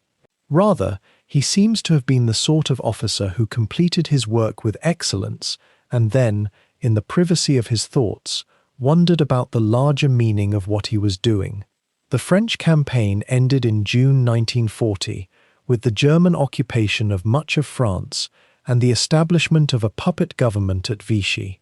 For all intents and purposes, from the perspective of most observers at the time, the war in Western Europe was over. Germany had defeated its enemies with stunning speed and had established itself as the dominant power on the continent. What came next was a period of consolidation and, for Bittrich, a period in which he would be drawn more directly into the ideological apparatus of the regime he served. The victories in Poland and France had been achieved through the traditional Wehrmacht, the army that had existed in some form since the days of the Prussian kings. But the Nazi regime and the SS were already working to expand their own power, to create military formations that would be loyal not merely to the state, but to the ideology of National Socialism itself. For an officer like Bittrich, pragmatic and careful, The question of his own relationship to these forces would become increasingly urgent. He had accepted the commission in the Waffen-SS in 1938, with perhaps the understanding that it was a necessary adaptation to the times, a way of securing his position and his career in a state that was increasingly totalitarian in its demands. But as the victories accumulated and the confidence of the regime grew, the question of what that commitment truly meant, what it demanded of him as a man and as a commander, would only become more complex and more troubling. The summer of 1941 arrived in Eastern Europe like the turning of a page written in fire. When Bittrich and his men crossed into Soviet territory as part of the vast German invasion force, they entered a landscape that would transform them in ways no previous campaign had demanded. The steppes seemed to stretch without ending. The villages burned and burned again, and the rhythm of combat became something almost unrecognizable from the swift victories in France. This was not a war of maneuver anymore. This was attrition, and it would rewrite everything Bittrich understood about command. The scale alone defied comprehension. Millions of soldiers moving across thousands of kilometers, supplies stretched across distances that made logistics a kind of desperate mathematics. Bittrich found himself commanding smaller and smaller fragments of mechanized units, as losses mounted week by week, the way a river loses water to an unforgiving sun. The men under him, many of them young conscripts who had never heard a shot fired in anger before June, were exposed to a brutality that had no precedent in Western European warfare. The Soviet counterattacks came with a disregard for casualties that Western commanders had found almost theoretically impossible before witnessing it firsthand. And the winter of 1941 and 1942 descended with an indifference to human survival that turned the front into something less like a battlefield and more like a slow extinction. How does a commander maintain the cohesion of his unit when the enemy appears inexhaustible, when the cold kills as many men as bullets, when orders from above seem to ignore the physical reality of what men can endure? This question seems to have haunted Bittrich during those Eastern campaigns. What historians have noted, and what a careful reading of accounts from his subordinates suggests, is that he began to distinguish himself not through ideological fervor, though he remained an SS officer and thus implicated in the system's purposes, but through a kind of stubborn pragmatism about what kept men alive and fighting. He rotated units when he could, resisted orders he deemed tactically suicidal with more frequency than his superiors appreciated, and attempted, within the rigid constraints of the Wehrmacht and SS command structure, to preserve the capacity of his formations to function. The toll on his temperament appears to have been significant. Officers who knew him before 1941 and saw him again after the first Russian winter remarked on a certain hardening, a weariness that seemed to sit behind his eyes. The optimism that had characterized his earlier career, a certain intellectual curiosity about military problems, a belief that skill and intelligence could solve tactical dilemmas, began to give way to something more cynical, more resigned. He had seen too many good men frozen to death or torn apart by Soviet artillery, had given too many orders that sent them to their deaths for ground that would be lost weeks later, had witnessed too clearly the futility of fighting a war against an enemy with seemingly infinite reserves of manpower. The Eastern Front was a machine for grinding away not just soldiers, but the moral certainties that officers brought to command. And yet, what stands out in the fragmentary records we have is that Bittrich appears not to have retreated into fanaticism or despair. Instead, he seems to have adopted a kind of measured detachment, a focus on the technical problems of keeping his unit functional and his men as safe as circumstances permitted. Was this a form of quiet resistance, a way of maintaining his own humanity within a system designed to dehumanize? Or was it simply the pragmatism of a professional soldier who understood that units that cared for their men were more effective? the question perhaps contains a false distinction. In such circumstances, these things were often the same. The campaigns in the East consumed Bittrich's formations at a rate that required constant replacements, constant reorganization. The tight-knit cohesion that units develop through shared training and experience was impossible to maintain when casualty rates reached the levels seen on the Eastern Front. New drafts of men arrived undertrained, threw into combat, and were ground down with industrial efficiency. What emerged from this crucible was not really the same unit that had entered Russia. It was something harder, more cynical, more focused on immediate survival than on the larger purposes of the war. This is perhaps what happens to all armies that endure such suffering. But in the case of the Waffen-SS, with its ideological pretensions, the gap between myth and reality began to widen dangerously. By 1943, Bittrich's command experience was becoming rarer among SS officers. Many had been killed, many had been reassigned, many had simply been worn down to the point of ineffectiveness. Bittrich had survived, and he had done so while maintaining a reputation for competence and a measure of integrity that was itself becoming something of an anomaly. This reputation, the sense that he was an officer who would not throw lives away needlessly, who understood the limits of what men could do, who maintained a certain ethical code even within the corrupt apparatus of the SS, seems to have created a peculiar kind of distance between him and the more ideologically committed leadership above him. They could not fault his loyalty to the regime, his dedication to military duty, but they may have sensed in him a kind of quiet reservation, a man who was serving the system without truly believing in it anymore, if he ever had.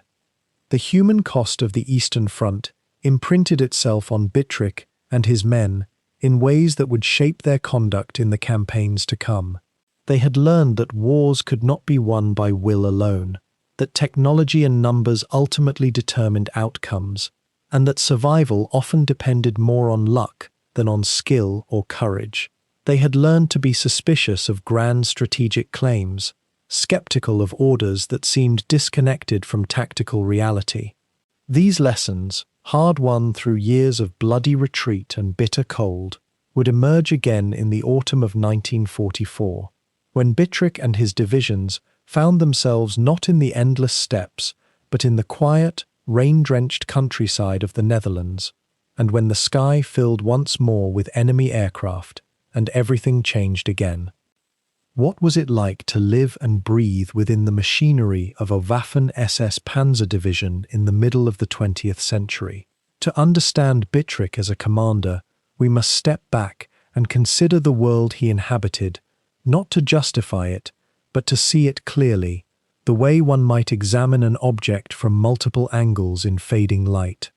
The Waffen-SS was unlike the conventional Wehrmacht, where the regular German army maintained, at least in theory, a distinction between military and political functions. The SS divisions were born from ideology. They were created as the armed wing of an organization steeped in the Nazi Party's racial mythology and totalitarian vision. And yet, as the war deepened and the military's need for skilled fighting men became desperate, these divisions evolved into something more complicated than simple party militia. They became, in many ways, what they claimed to be: elite combat formations whose reputation was earned in blood and fire across the continent. The training regime within a Waffen-SS Panzer division was rigorous in ways that modern observers might find almost incomprehensible. Young men, many of them volunteers drawn from occupied territories as well as from Germany itself, were subjected to drilling and physical conditioning that went beyond what even the Wehrmacht required. The SS ethos placed enormous emphasis on racial purity, absolute loyalty, and what one might call a warrior aristocracy, the notion that SS men were the elite guard of a new order. This ideology was woven into every aspect of their preparation.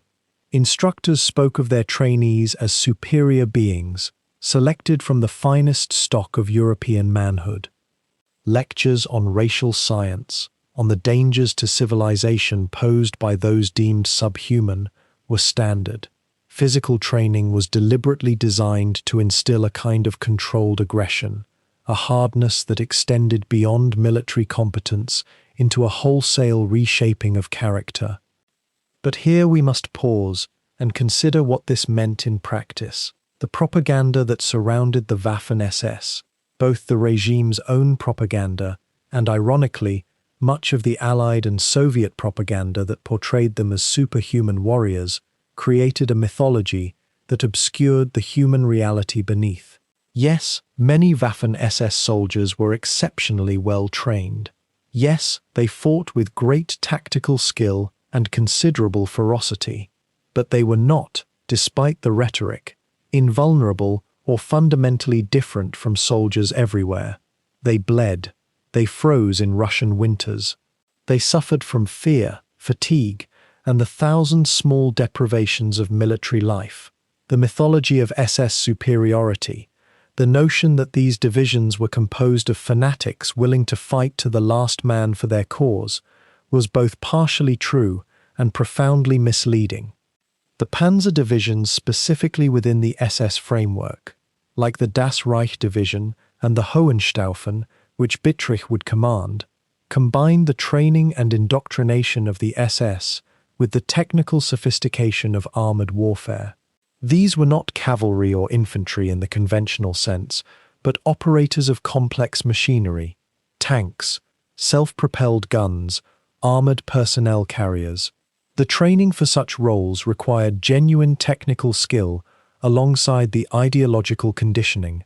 A young man learning to be a tank gunner or radio operator needed to master real competencies. And here, we find one of the paradoxes of the Waffen-SS Panzer divisions, the very professionalism required to operate modern armor somewhat insulated soldiers from the worst excesses of the ideological apparatus, even as that apparatus remained present. The daily life of an SS Panzer soldier combined brutality with routine, much like any military organization: wake before dawn, physical training in cold or heat, maintenance of vehicles, endless maintenance, gunnery practice, maneuver drills, navigation exercises, lectures on ideology and loyalty, meals taken communally, the mixing of soldiers from different backgrounds, different regions, different nations, for the SS recruited beyond the borders of Germany itself, drawing volunteers from France, Belgium, Scandinavia, even Eastern Europe. These men lived in close quarters, depended utterly on one another when shells began to fall, and formed bonds that transcended the official narrative of racial superiority. A French volunteer and a German conscript sharing a tank crew, working through the mechanical language of gunnery and movement, had little choice but to treat each other as comrades, whatever the SS racial theory suggested about their respective hierarchies. The mythology that surrounded these divisions was fed by their genuine combat success. In the early years of the Eastern Front, particularly, Waffen-SS Panzer units achieved impressive results against Soviet formations. They were aggressive, well-coordinated, and led by officers who understood modern armor tactics. This success created a self-reinforcing cycle. The SS used these victories to validate their claims of superiority, to attract more recruits, to justify their ideological claims. The regime pointed to these divisions as proof that SS men were indeed the warrior elite they claimed to be.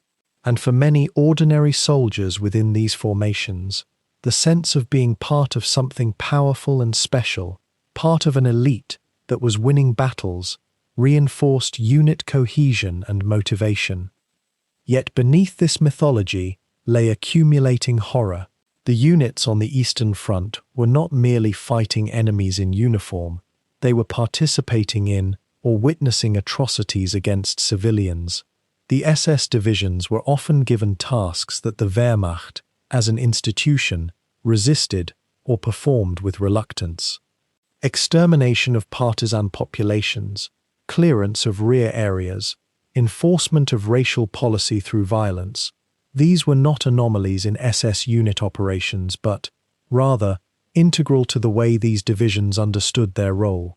Many historians have noted that Waffen-SS soldiers participated in or were complicit in war crimes at rates that exceeded the Wehrmacht as a whole. This is not to say that all Waffen-SS soldiers were willing perpetrators. Many were conscripted, forced into the organization rather than volunteering. But the ideology that permeated these units, the systematic degradation of certain populations that was part of their training, created conditions in which such atrocities could occur. How, then, do we understand the professional soldier within such a structure? This question haunted post-war investigators and historians examining men like Bittrich, a tank commander who is disciplined, who shows skill in managing men under fire, who resists extreme cruelty when he witnesses it, is still operating within a system designed to wage a war of racial extermination. And this distinction between individual competence or even individual decency and participation in a fundamentally evil enterprise was precisely the moral territory that would occupy so much post-war testimony and reflection. The culture of a Waffen-SS Panzer division, then, was a strange admixture. It contained genuine military professionalism alongside ideological fanaticism. It produced soldiers who were often skilled, brave, and bound to one another by real comradeship, even as it served a regime engaged in systematic mass murder. The propaganda spoke of warrior purity, racial destiny, and martial superiority. The reality was more mundane in some ways, more terrible in others. Young men learned to maintain vehicles, calculate firing solutions, navigate by map and compass, the technical foundation of modern warfare. They also heard lectures on why certain peoples were vermin, why mercy was weakness, why absolute loyalty to the cause transcended ordinary morality. The two existed together, inseparable in the lived experience of these soldiers. This was the formation that had shaped many of the men under Bittrich's command. This was the culture within which even an officer attempting to maintain certain standards had to operate. The question of how a capable commander navigated these waters, how he managed to lead effectively while maintaining some separation from the worst ideological imperatives, would become central to understanding his role at Arnhem. There was a peculiar tension that began to form around Wilhelm Bittrich as the war deepened and his reputation accumulated like morning frost on the Eastern Front. Among the officers of the Waffen-SS, a fighting force defined by its ideological fervor and its fearsome loyalty to the Nazi state, Bittrich stood out as something subtly different, not because he rejected the system or harbored secret doubts. The historical record offers us no comfortable reassurance of hidden resistance, but because he seemed to operate within it on terms that were curiously his own. The Waffen-SS cultivated a mythology around itself. It promoted itself as an elite, racially superior military force, bound by bonds of brotherhood forged in the crucible of combat. Its propaganda machinery was relentless and, in many ways, effective. The black uniforms, the skull insignia, the ritualistic language of sacrifice and victory, all of it created a kind of sealed world within a world.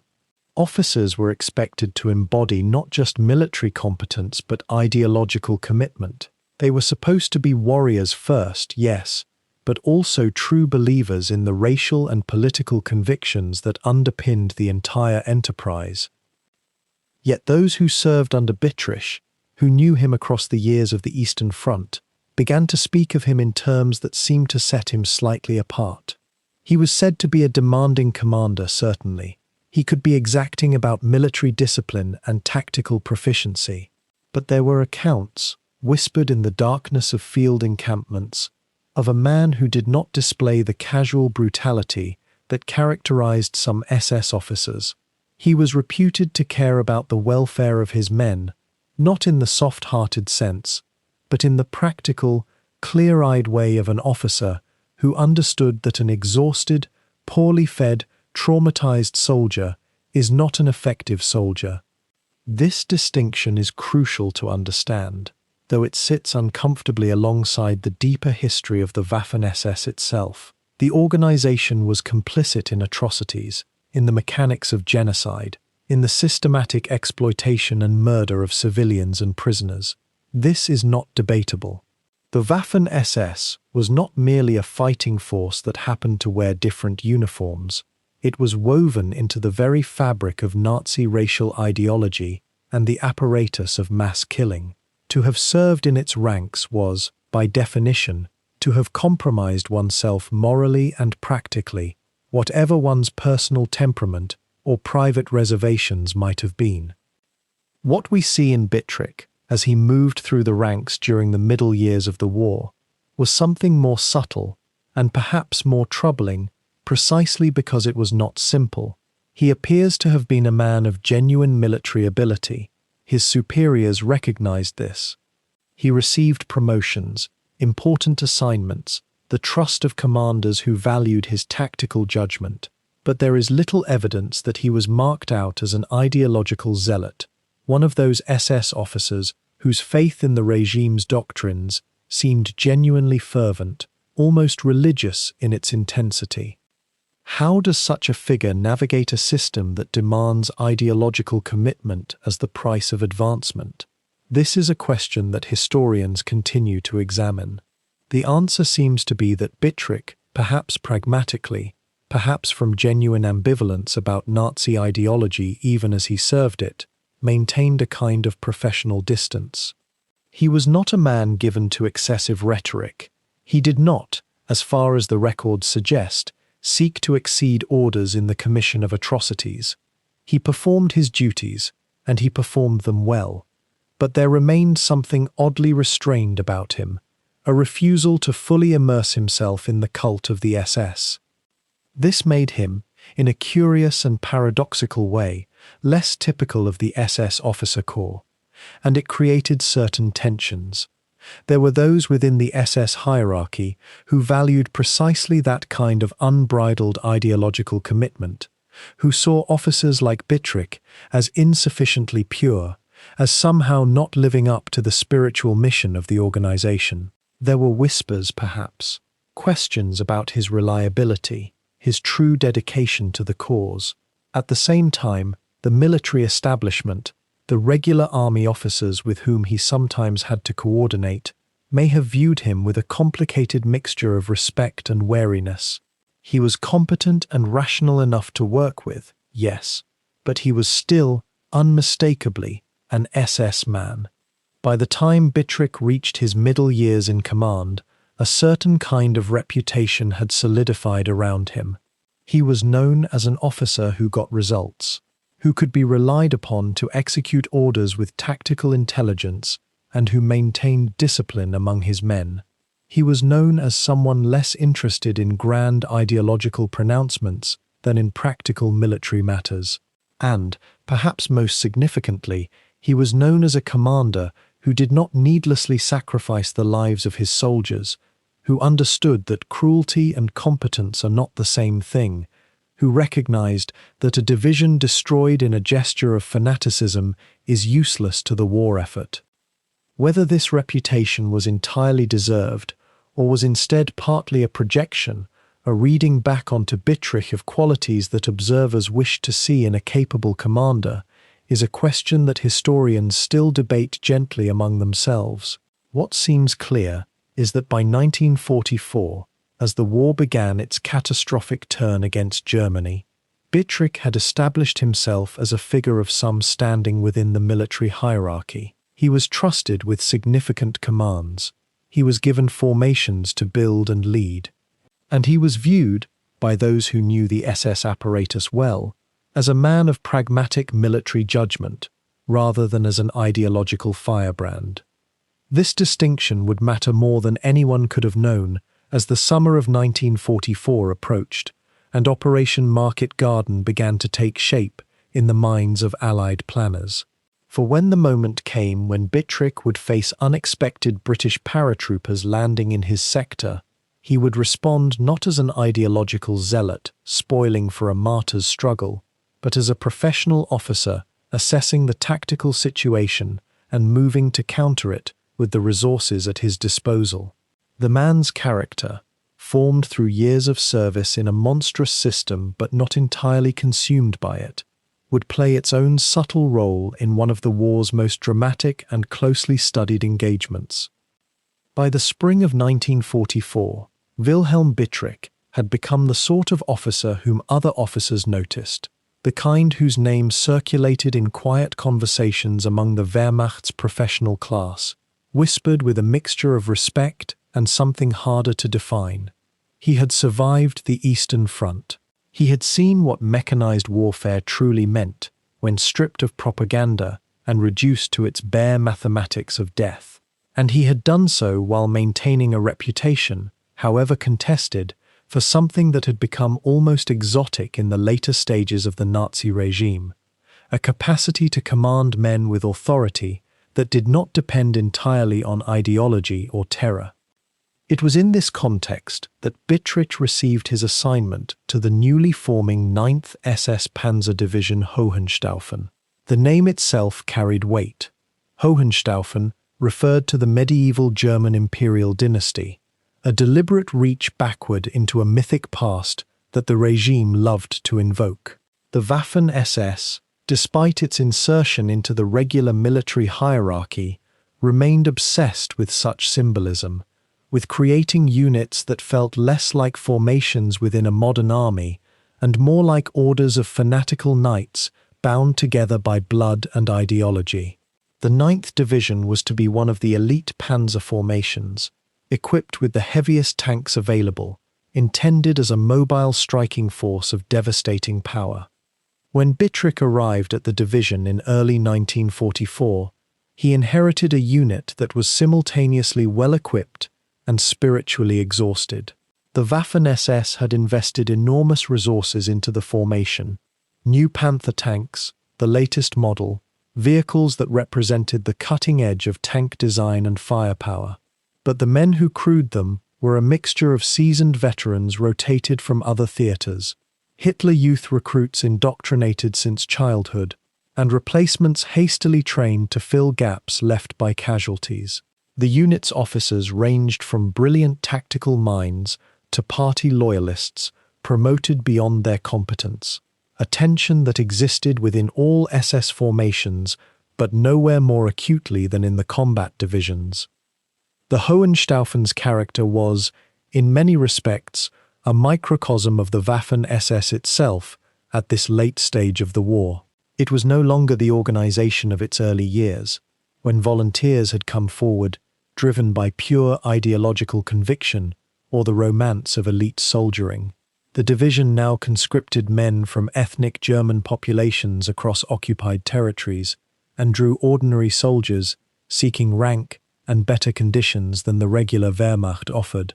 Yet it maintained the outward facade of ideological purity, still conducted the ritual ceremonies, still demanded absolute loyalty to the leader, still preached the supremacy of Germanic civilization and the necessity of struggle against inferior peoples.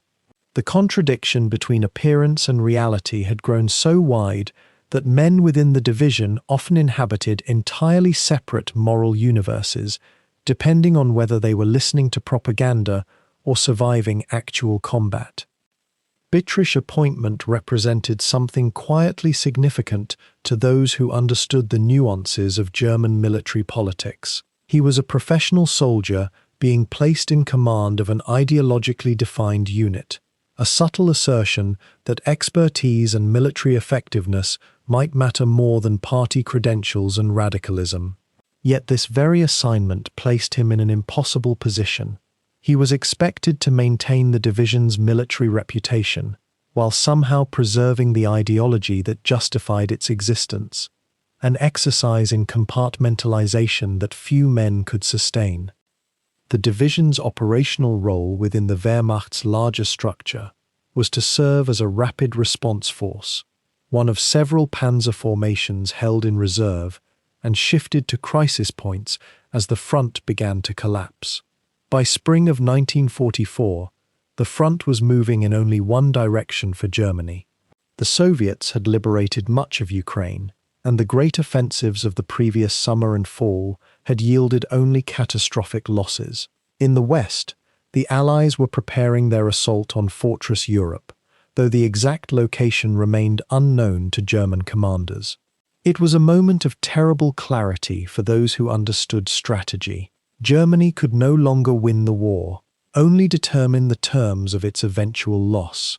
The Hohenstaufen, under Bittrich's command, spent the early months of 1944 engaged in training and reorganization, attempting to meld its disparate elements into something resembling a cohesive military formation. Bittrich established a reputation among the division's officers for demanding technical proficiency above all. Men were to know their jobs, understand their vehicles, grasp their role in the larger tactical picture. Officers' calls were conducted with military precision, stripped of the ritual glorification that marked many SS headquarters. It was a subtle but unmistakable signal that this division would be run on professional principles, that competence mattered, that ideology would not substitute for sound judgment. Yet even as Bittrich worked to refine the division's capabilities, broader forces were moving beyond his control. The Waffen-SS hierarchy remained invested in the division as a symbol of Germanic military superiority, which meant that despite Bittrich's professional approach, the unit continued to serve as a training ground for the most fanatical elements of the regime. Young officers arrived from SS academies, preaching absolute devotion and the destiny of the master race. Recruits were conditioned to view any order as sacred, any sacrifice as glorious, any doubt as treason. The division existed in a permanent state of internal tension between Bittrich's quiet insistence on military effectiveness and the ideological apparatus that remained woven into its fabric. By the summer of 1944, the Hohenstaufen's tanks and vehicles were moved westward, positioning the division as part of the strategic reserve defending the Netherlands and northern France. It was here, in the quiet countryside near Arnhem and Oosterbeek, that the division would rest and refit, preparing for an anticipated Allied invasion that everyone knew was coming, but no one knew precisely when.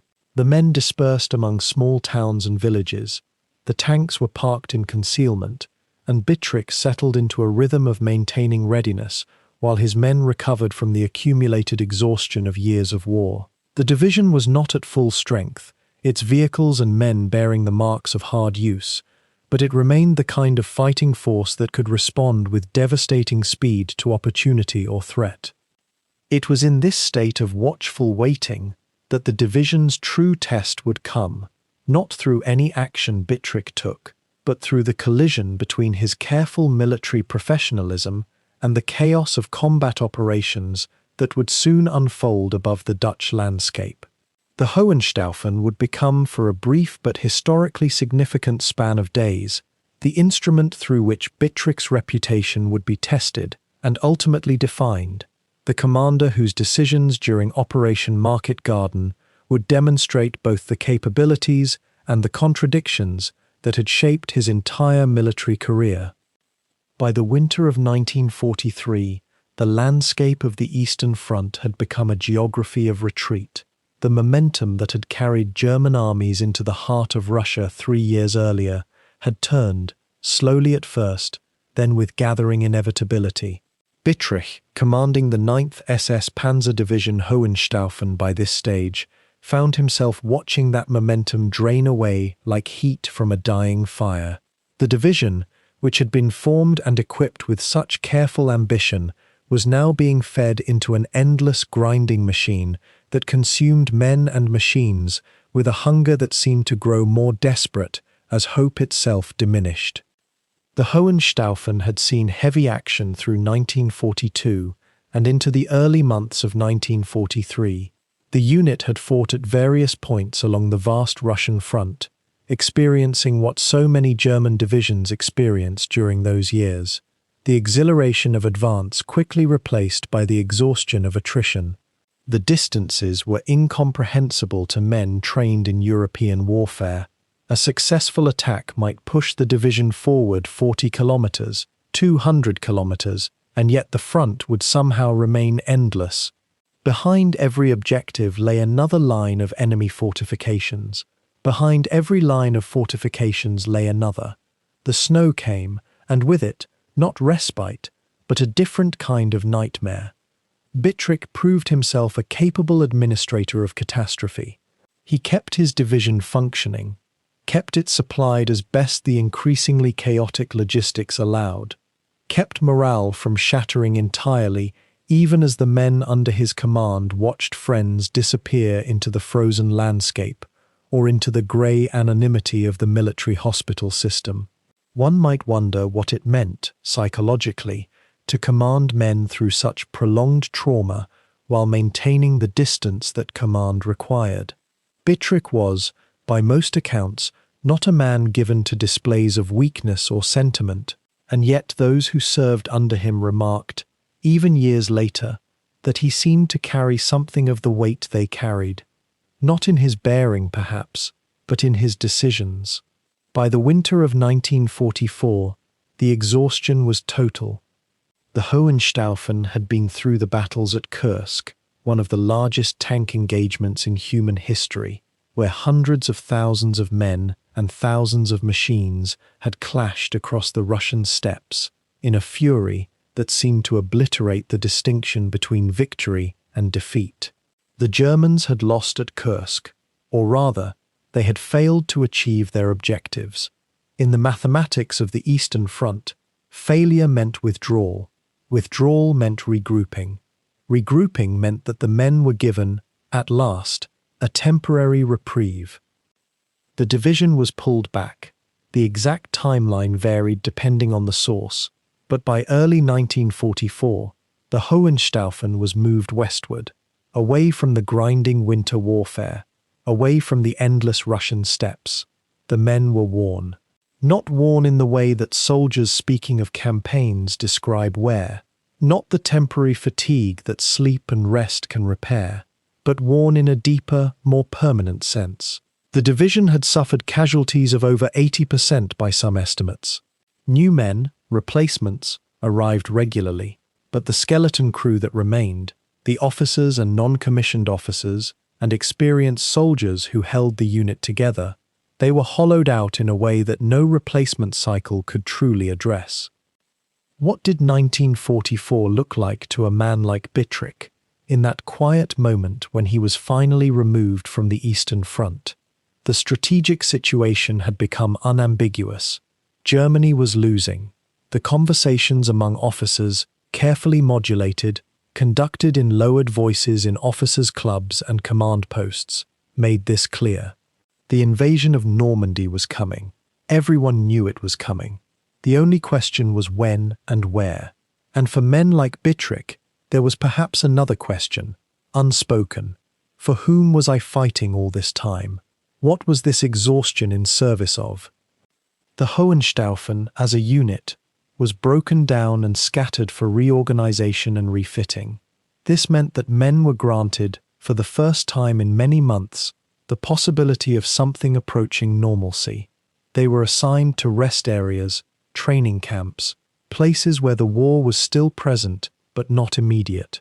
They could walk without worrying about artillery fire. They could sleep in the same place for more than one night. They could write letters home and imagine that life might continue after all. For Bittrich himself, there was the work of rebuilding. A division at 80% casualties is scarcely a division at all.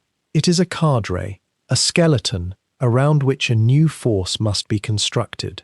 New soldiers arrived from Germany, younger and younger as the war progressed, trained for shorter and shorter periods as the desperation increased.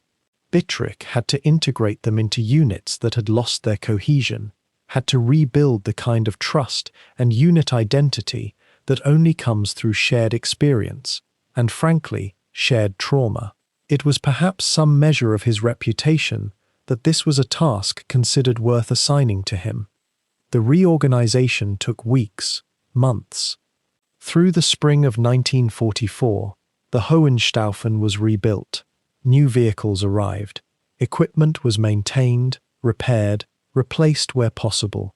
The men trained, drilled, went through the motions of soldiering that felt, after the Eastern Front, almost surreal in their orderliness and structure. There was a return to something like military routine, and in routine there was a kind of mercy. It was easier to think of oneself as a soldier and not a ghost. But the reprieve could not last. Germany was no longer fighting on one front. The invasion of Normandy came in June, just as everyone had known it would. The war in the West, which had seemed almost quaint in comparison to the brutal mathematics of Russia, suddenly became urgent again. Divisions were moving. Orders were changing almost daily. The Hohenstaufen, rebuilt now to something like its original strength, began receiving new assignments. And Bittrich found himself facing the peculiar burden that men in his position had learned to carry, the knowledge that rest was ending, that the men under his command, who had just begun to recover from one nightmare, were being prepared for another. The exhausted state of the division was not something that could be easily erased. The men who had survived the Eastern Front carried something of that experience with them. It was visible in how quickly they moved when orders came, in the efficiency with which they worked, and also in a certain resignation that seemed to hang over the unit like a thin fog. They would do what they were asked to do because that was what they did. They would fight where they were sent because that was what soldiers did. But there was no longer any illusion among these men that fighting would change the fundamental trajectory of the war.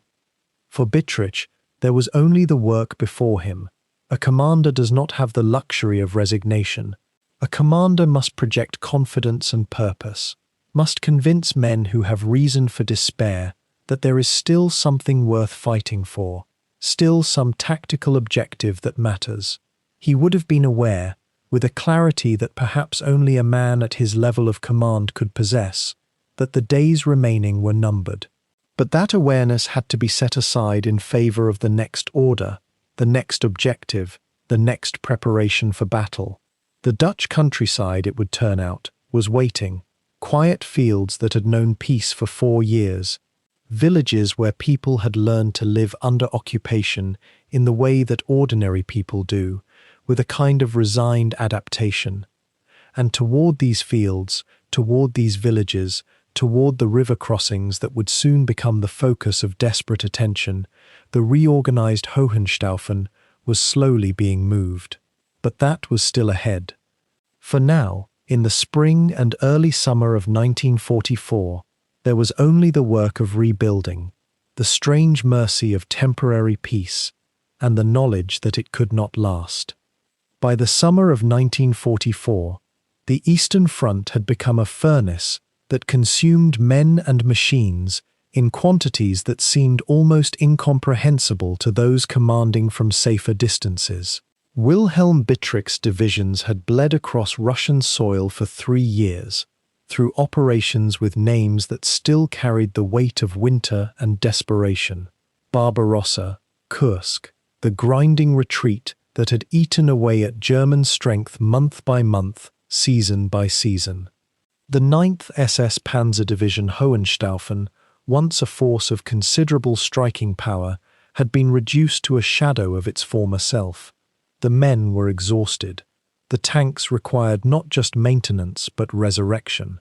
And so, in the late summer of that year, as the strategic situation in Europe shifted with a velocity that left many German commanders dizzy, Bittrich received orders that must have seemed almost like a reprieve.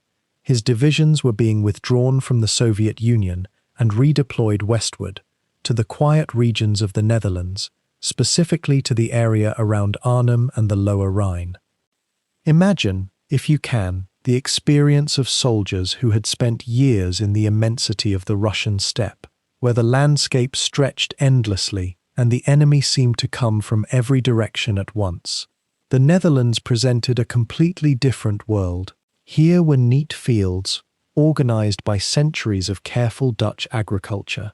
There were waterways, canals and rivers that men who had crossed the Dnieper and the Don would recognize as manageable obstacles, almost quaint by comparison. Villages with red-tiled roofs, churches with spires that pointed upward into clear skies, farms where people still lived civilian lives, where milk was produced and vegetables grew in orderly rows. It was a land of order and tradition, a land that seemed to belong to a different Europe than the one Bittrich and his men had been fighting in. The countryside near Arnhem held a particular kind of quietness that must have seemed almost unreal to soldiers accustomed to the constant percussion of artillery and the ever-present danger of Soviet reconnaissance.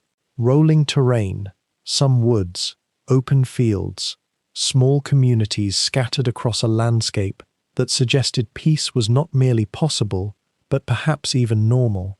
The assignment itself carried a clear message: rest, refit, and prepare. Germany needed these divisions.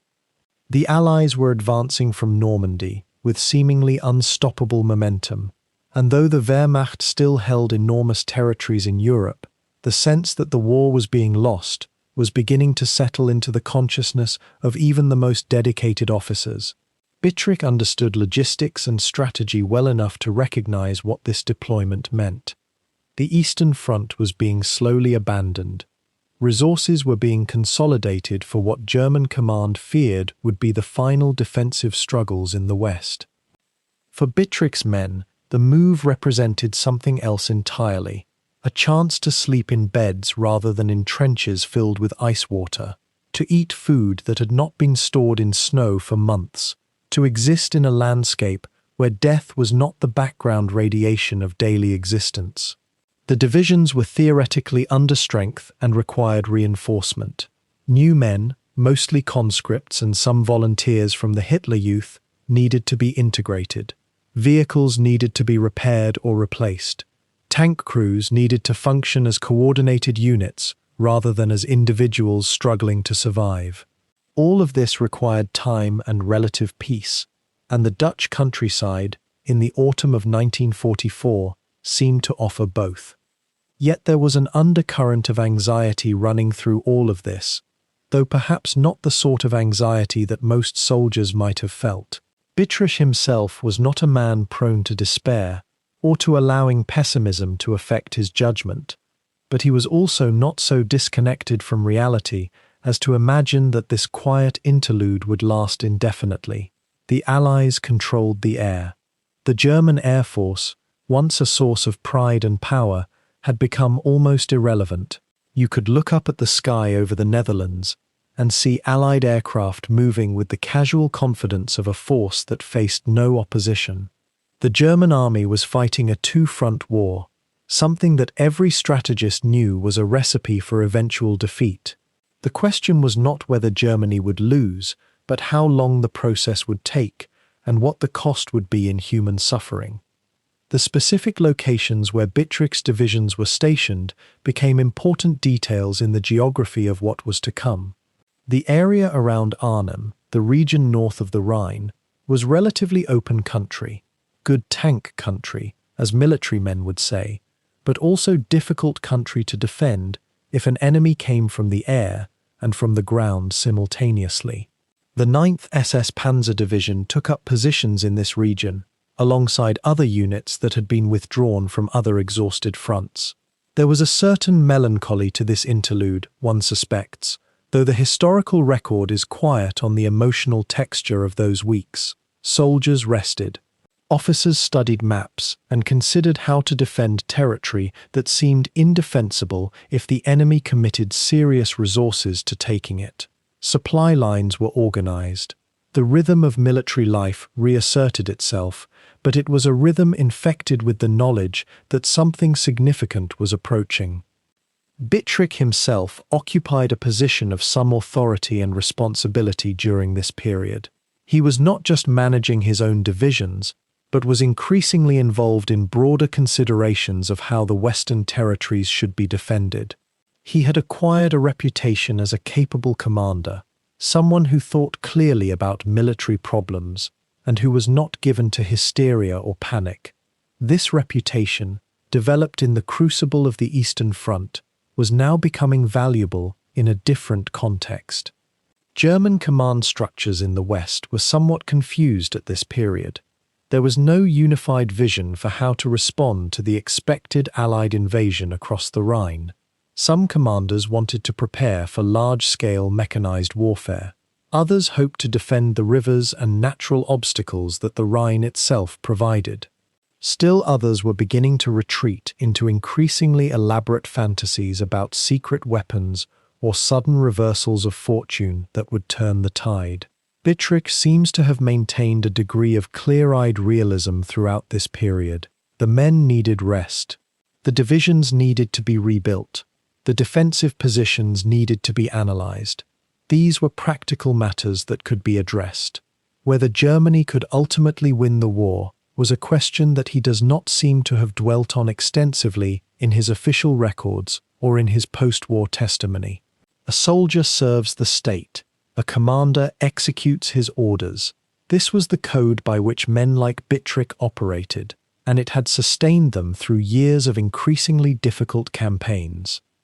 The Netherlands, then, became not a destination but a way station, a place where the 9th SS Panzer Division Hohenstaufen could attempt to recover its strength, and where Bittrich could prepare his command for whatever came next.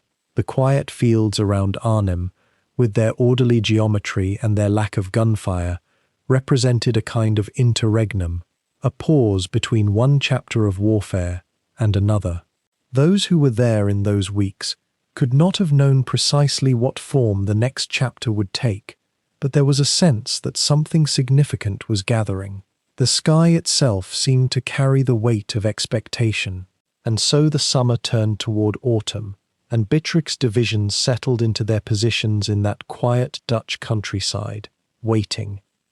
As summer turned toward autumn in 1944, the Allied commanders in the West were beginning to feel the weight of a peculiar kind of impatience. The breakout from Normandy had shattered the Wehrmacht's positions, yet despite these victories, the front had begun to stall. The closer the Allies pushed toward Germany proper, the more the German forces seemed to harden, to contract, to find natural barriers of river and terrain where they might reorganize and resist. And so a question began to form in the minds of the planners, one that would come to haunt the historical record for decades afterward. What if there were a way to simply bypass the German defenses altogether, to leap across the Rhine in a single audacious bound and wheel into the heart of the Ruhr? The man who would become most closely associated with this idea was British Field Marshal Bernard Montgomery, a commander of considerable ego and strategic ambition. Montgomery believed that the Allies had been conducting their war in too dispersed a manner, spreading resources across too wide a front. His conviction, and it was a conviction held with characteristic firmness, was that if the Allies could concentrate their strength, if they could focus overwhelming force in a single, narrow corridor, they might punch through to the Rhine and beyond before German resistance could solidify. More than that, they might end the war in Europe by Christmas. This was not mere hope. This was, in the minds of those planning the operation, a genuine possibility that had taken shape through careful calculation and the evidence of German disorder. The plan that emerged was called Operation Market Garden, and it remains one of the most intellectually elegant military concepts ever devised, even if its execution would prove far more complicated than its architecture suggested. The basic idea was almost poetic in its simplicity. The British 1st Airborne Corps would drop 3 divisions of paratroopers along a narrow salient running north through the Dutch countryside, seizing a succession of bridges in sequence like beads on a string. The 101st Airborne Division of the Americans would land near Eindhoven and take the southern bridges.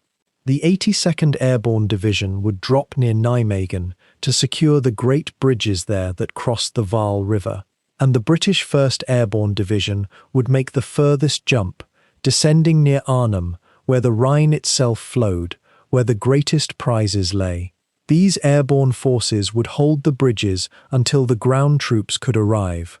The British 2nd Corps would race northward, following roads that had been selected with such care they were known simply as the corridor, and would link up with the paratroopers, then pour across the Rhine and into Germany.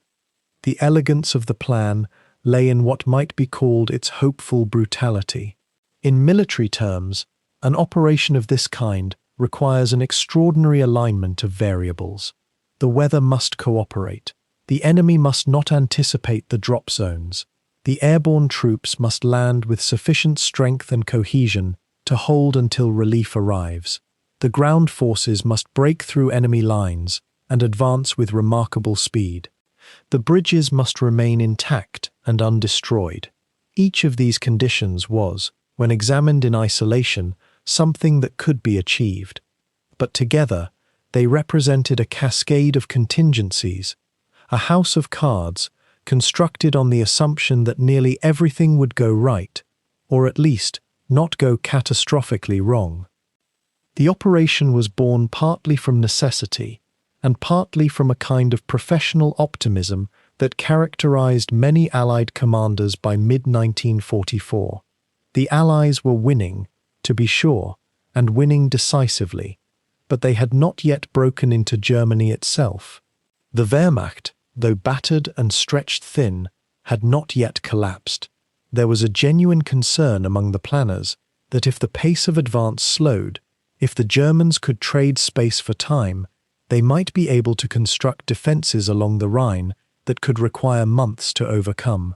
The vision of Christmas in London, of the war concluded before winter deepened, was seductive.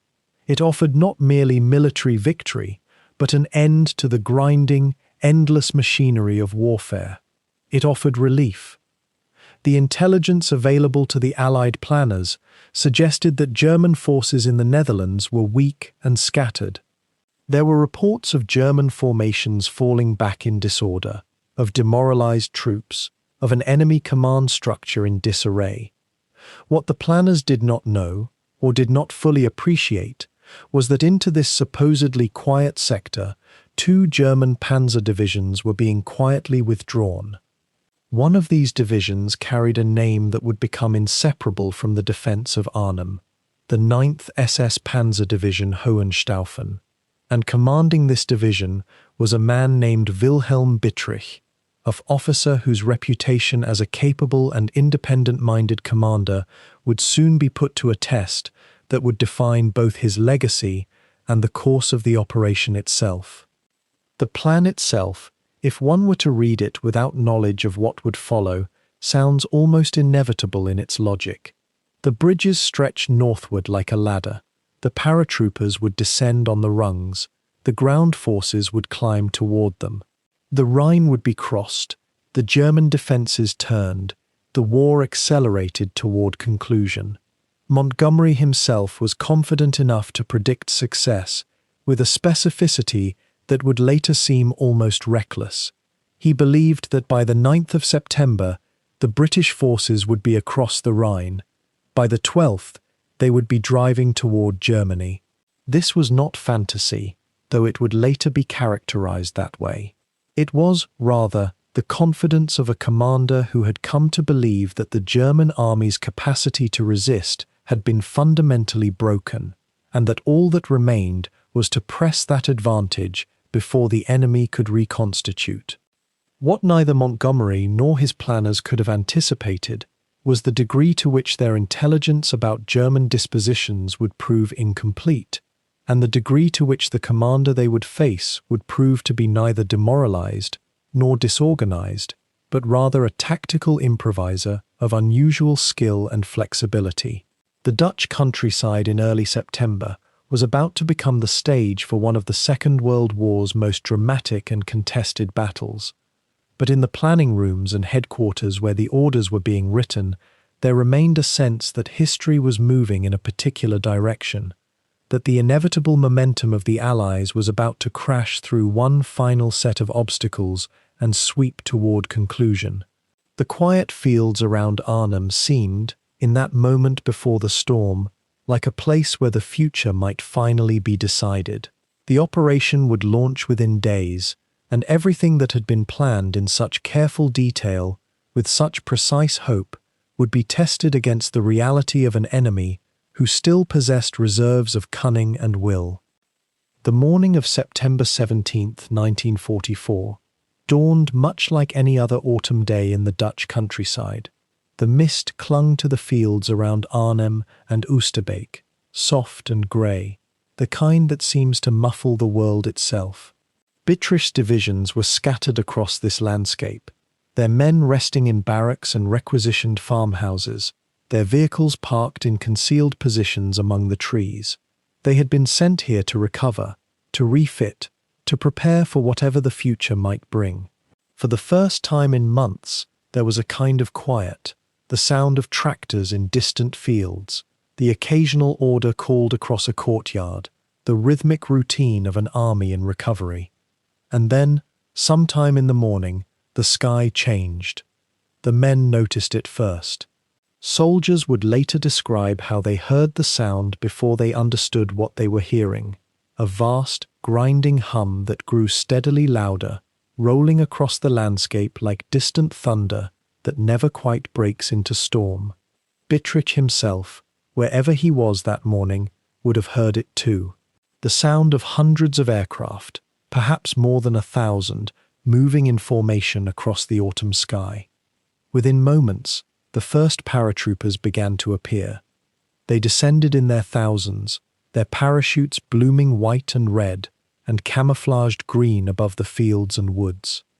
The British 1st Airborne Corps was dropping, largely uncontested, into the very region where Bittrich's exhausted panzer divisions were preparing to reorganize. From the German perspective, it was almost incomprehensible. An entire invasion force, falling from the sky, landing not behind their lines but directly among them. The intelligence that had reached German command in the preceding days had been fragmentary, uncertain. Some officers had suspected something was coming, but the scale of this operation exceeded anything anticipated. What happened in those first hours reveals something essential about Bittrich himself, his capacity for swift decision, for clarity of thought under sudden pressure, for the kind of command that does not paralyze in the face of the unexpected. The paratroopers landing near Arnhem belonged primarily to the British 1st Airborne Division under General Robert Urquhart, along with Polish parachute forces who would arrive later. Their objective was ambitious, almost breathtaking in its scope. The operation, which the Allies called Market Garden, was designed to seize a series of bridges across the rivers and waterways of the Netherlands, culminating in the crossing of the Rhine itself. If successful, it would outflank the German defensive lines, open a corridor for rapid Allied advance into Germany, and potentially shorten the war dramatically. Montgomery himself believed it could end the fighting by Christmas. It was an operation born of desperation and optimism in equal measure, the kind of plan that either changes history or becomes a footnote to tragedy. But Bittrich, in the early moments of the landings, could not know the full scope of the operation, nor could he know that his divisions would soon become the instrument of its undoing. His first response was almost instinctive. In the minutes following the initial contact with the paratroopers, Bittrich issued orders with remarkable decisiveness. Unlike some German commanders who became paralyzed by unexpected events or waited for higher authority to provide direction, Bittrich moved. He had 2 SS Panzer divisions under his command, the Hohenstaufen and the Frundsberg, and he began immediately to consolidate his forces, to organize a response, to prepare his men for combat. The question that must have occupied his mind in those early hours was straightforward and urgent. Where exactly are they trying to go? What are they trying to seize?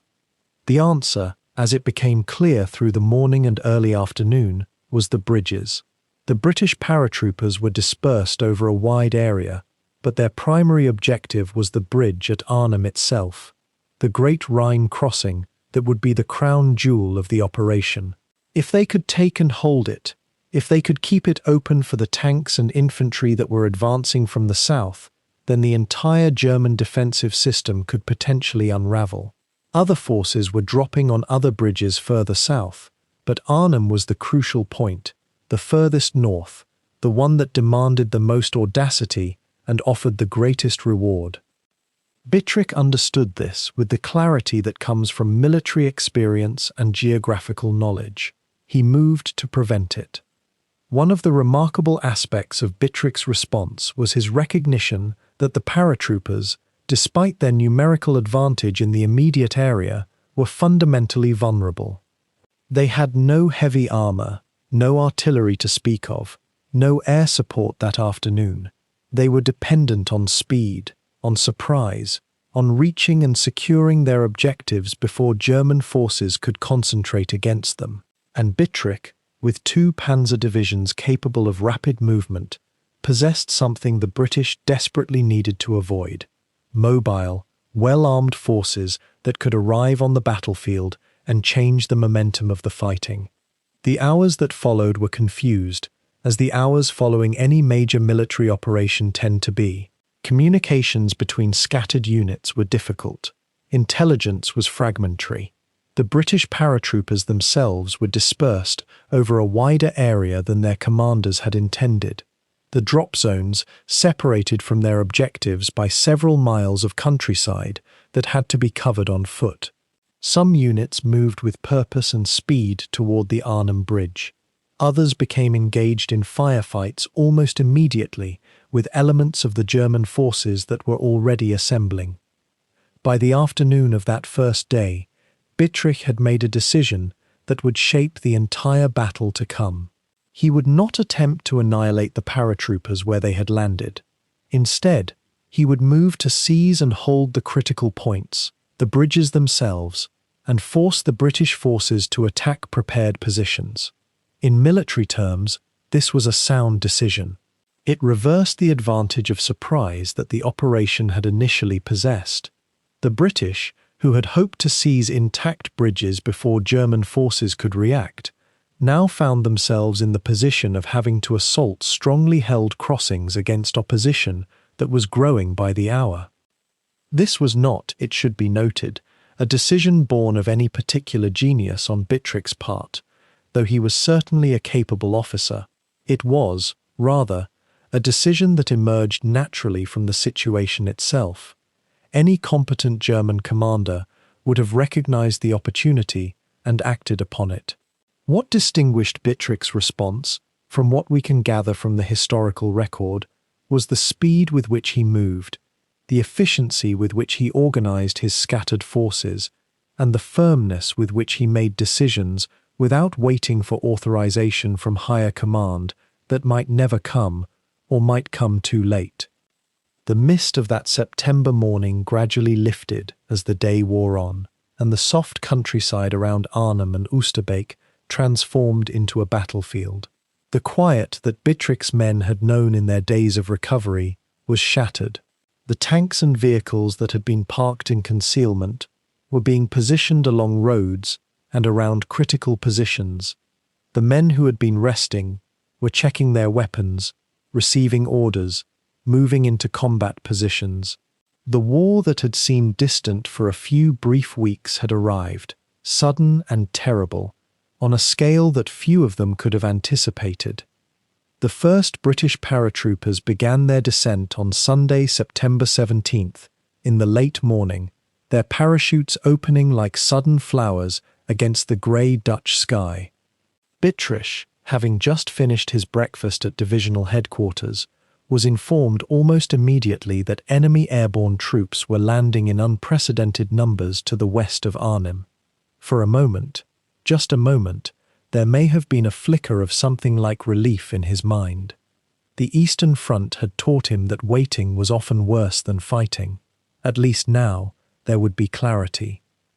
What followed over the next 9 days would test Bittrich in ways both tactical and moral, and it would define not only his reputation, but also the reputation of this small corner of the Dutch countryside as a place where German efficiency met British determination in a conflict that no one could quite win, though everyone would remember it forever.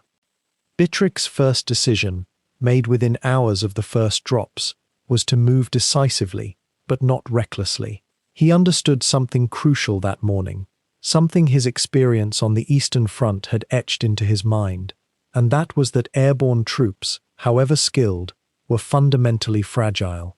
They arrived with minimal heavy equipment, no armor support, and their only advantage was surprise and the disorientation they could create in the first moments.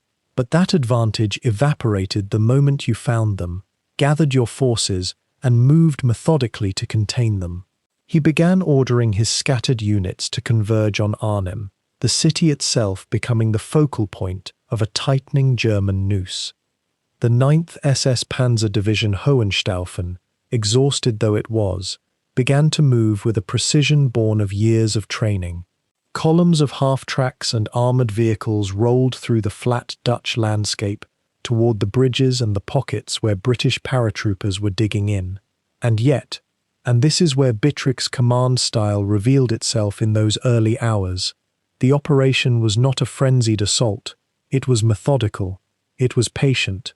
He was a man who had learned that panic kills as surely as enemy fire, and he moved his pieces across the board with a kind of terrible grace.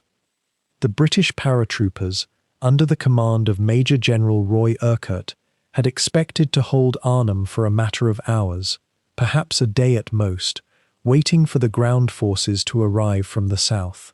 But Bittrich understood something about the geography that the Allied planners had perhaps underestimated. The distances were greater than they appeared. The German response, he knew, would be faster than the Allies' advance. This was the first small tragedy embedded in Operation Market Garden, not a failure of courage on anyone's part, but a failure of assumption. By the evening of that first day, Bittrich had made the critical decision to cut the road to Arnhem's northern bridge, where the bulk of the 1st British Airborne Division under General Urquhart was attempting to hold position. The bridge at Arnhem became, in Bittrich's mind, a target to be denied rather than defended, a prize that could not be allowed to fall. His units, moving with armor support and growing numbers, began to encircle the British positions in the Oosterbeek area, a small suburb to the west of the city that would become, over the next week, one of the most concentrated battlefields in European history. What's remarkable, when one reads the accounts from those who fought alongside Bittrich during those 9 days, is the note of restraint that seems to characterize his orders. This was not an order to crush or annihilate, though those orders might have come easily to a commander of the Waffen-SS in 1944. Instead, Bittrich's instructions to his divisional commanders carried an undertone of precision, contain, compress, tighten the noose, but maintain the opportunity for negotiation. It is possible, historians have gently suggested, that Bittrich saw in the British paratroopers something of his own professional soldiers, men who had trained for years, who fought with discipline and bravery, and who deserved a form of respect that transcended the ideological hatred that swirled through so much of the Nazi war machine. The days that followed were a nightmare of house-to-house fighting, of artillery duels in the darkness, of small pockets of British soldiers holding out in schoolhouses and hospitals, while German forces gradually constricted their perimeter. The Oosterbeek area, a placid residential suburb with tree-lined streets and modest Dutch villas, became transformed into something unrecognizable. Rubble-strewn, ash-covered, thick with smoke and the acrid smell of burned buildings and explosives. Civilians huddled in basements. Medical personnel on both sides worked feverishly in makeshift aid stations, surrounded by the wounded and dying. But in the midst of this chaos, there occurred a number of small moments that historians have recorded with a kind of quiet attention, moments that seemed to puncture the wall of systematic violence that surrounded them. When captured British paratroopers were interviewed by Bittrich's staff, they reported being treated, on the whole, with military courtesy. There are accounts of German soldiers sharing cigarettes with British prisoners in the lulls between fighting. One officer under Bittrich's command when discovering that a hospital in his sector held both German and British wounded, arranged for a temporary truce in that immediate area so that medical personnel could move between wards and tend to the injured without fear of sniper fire. Did Bittrich order these acts? The record is unclear. Perhaps they arose from the decency of individual German officers. Perhaps they reflected a military culture, even within the Waffen-SS, that maintained certain codes of conduct that transcended political ideology. Or perhaps, and this too is possible, Bittrich's own philosophy of command, his visible discomfort with fanatical cruelty, and his preference for professional soldiering, created an environment in which such gestures were tolerated, even if not explicitly encouraged.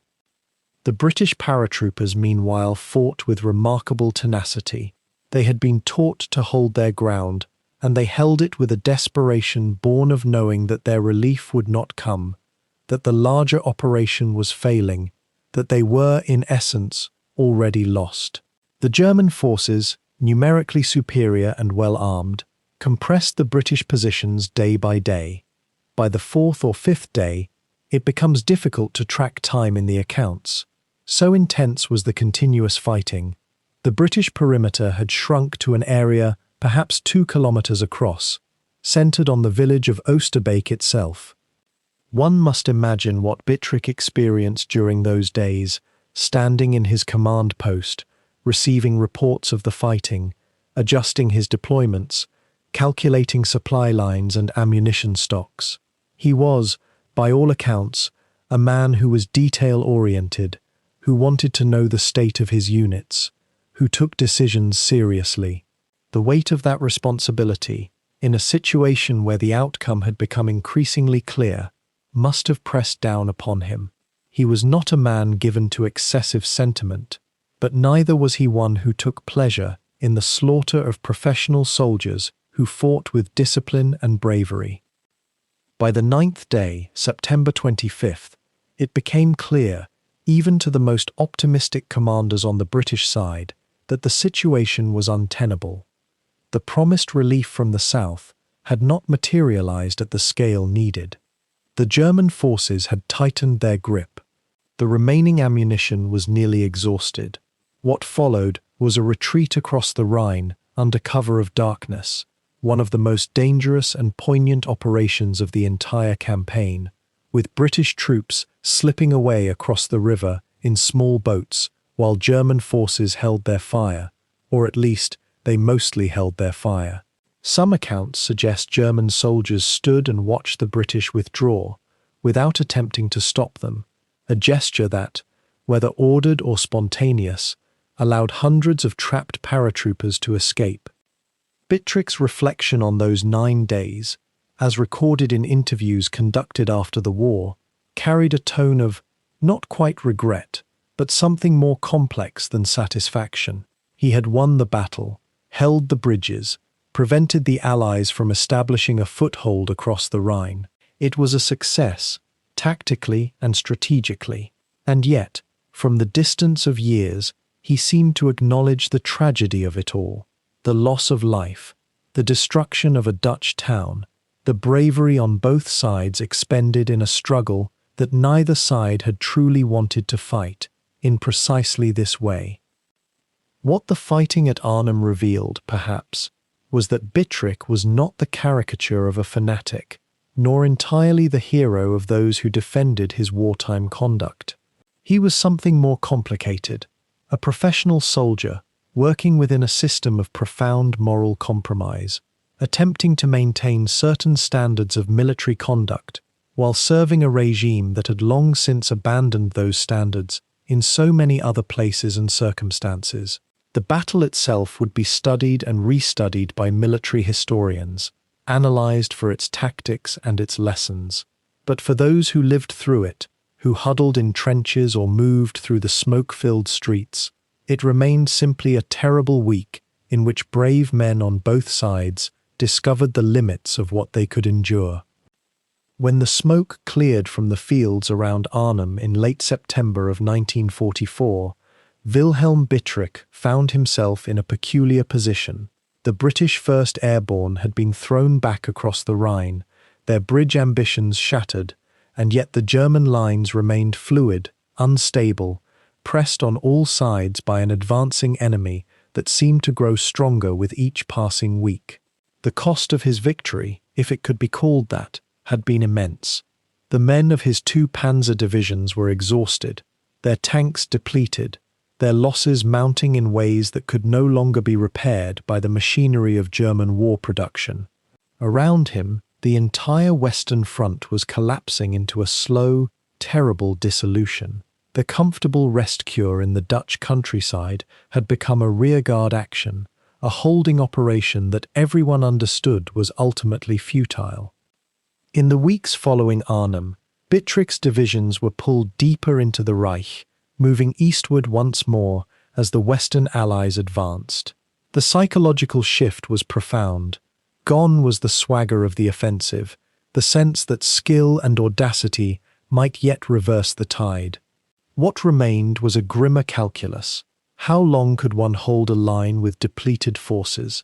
How many men could be extracted before encirclement became inevitable? And what remained of honor when the cause itself seemed increasingly hollow even to those commanding its defense? Bittrich appears in the historical record during this period as a man still competent, still respected by his subordinates, but also aware that the game had fundamentally changed. The questions facing him were no longer operational, but existential. What did it mean to continue fighting for a regime that was visibly crumbling, that had led the nation into an abyss from which there was no emerging intact? Through the autumn and into the winter of 1944 and 45, his divisions were shuttled from one crisis point to another. The Ardennes offensive came and went, that last desperate German gamble that consumed what remained of their reserves.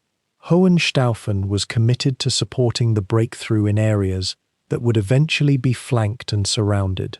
The whole endeavor had the character of a death march, a series of tactical adjustments that might extend the conflict by weeks or months, but could not alter its ultimate outcome.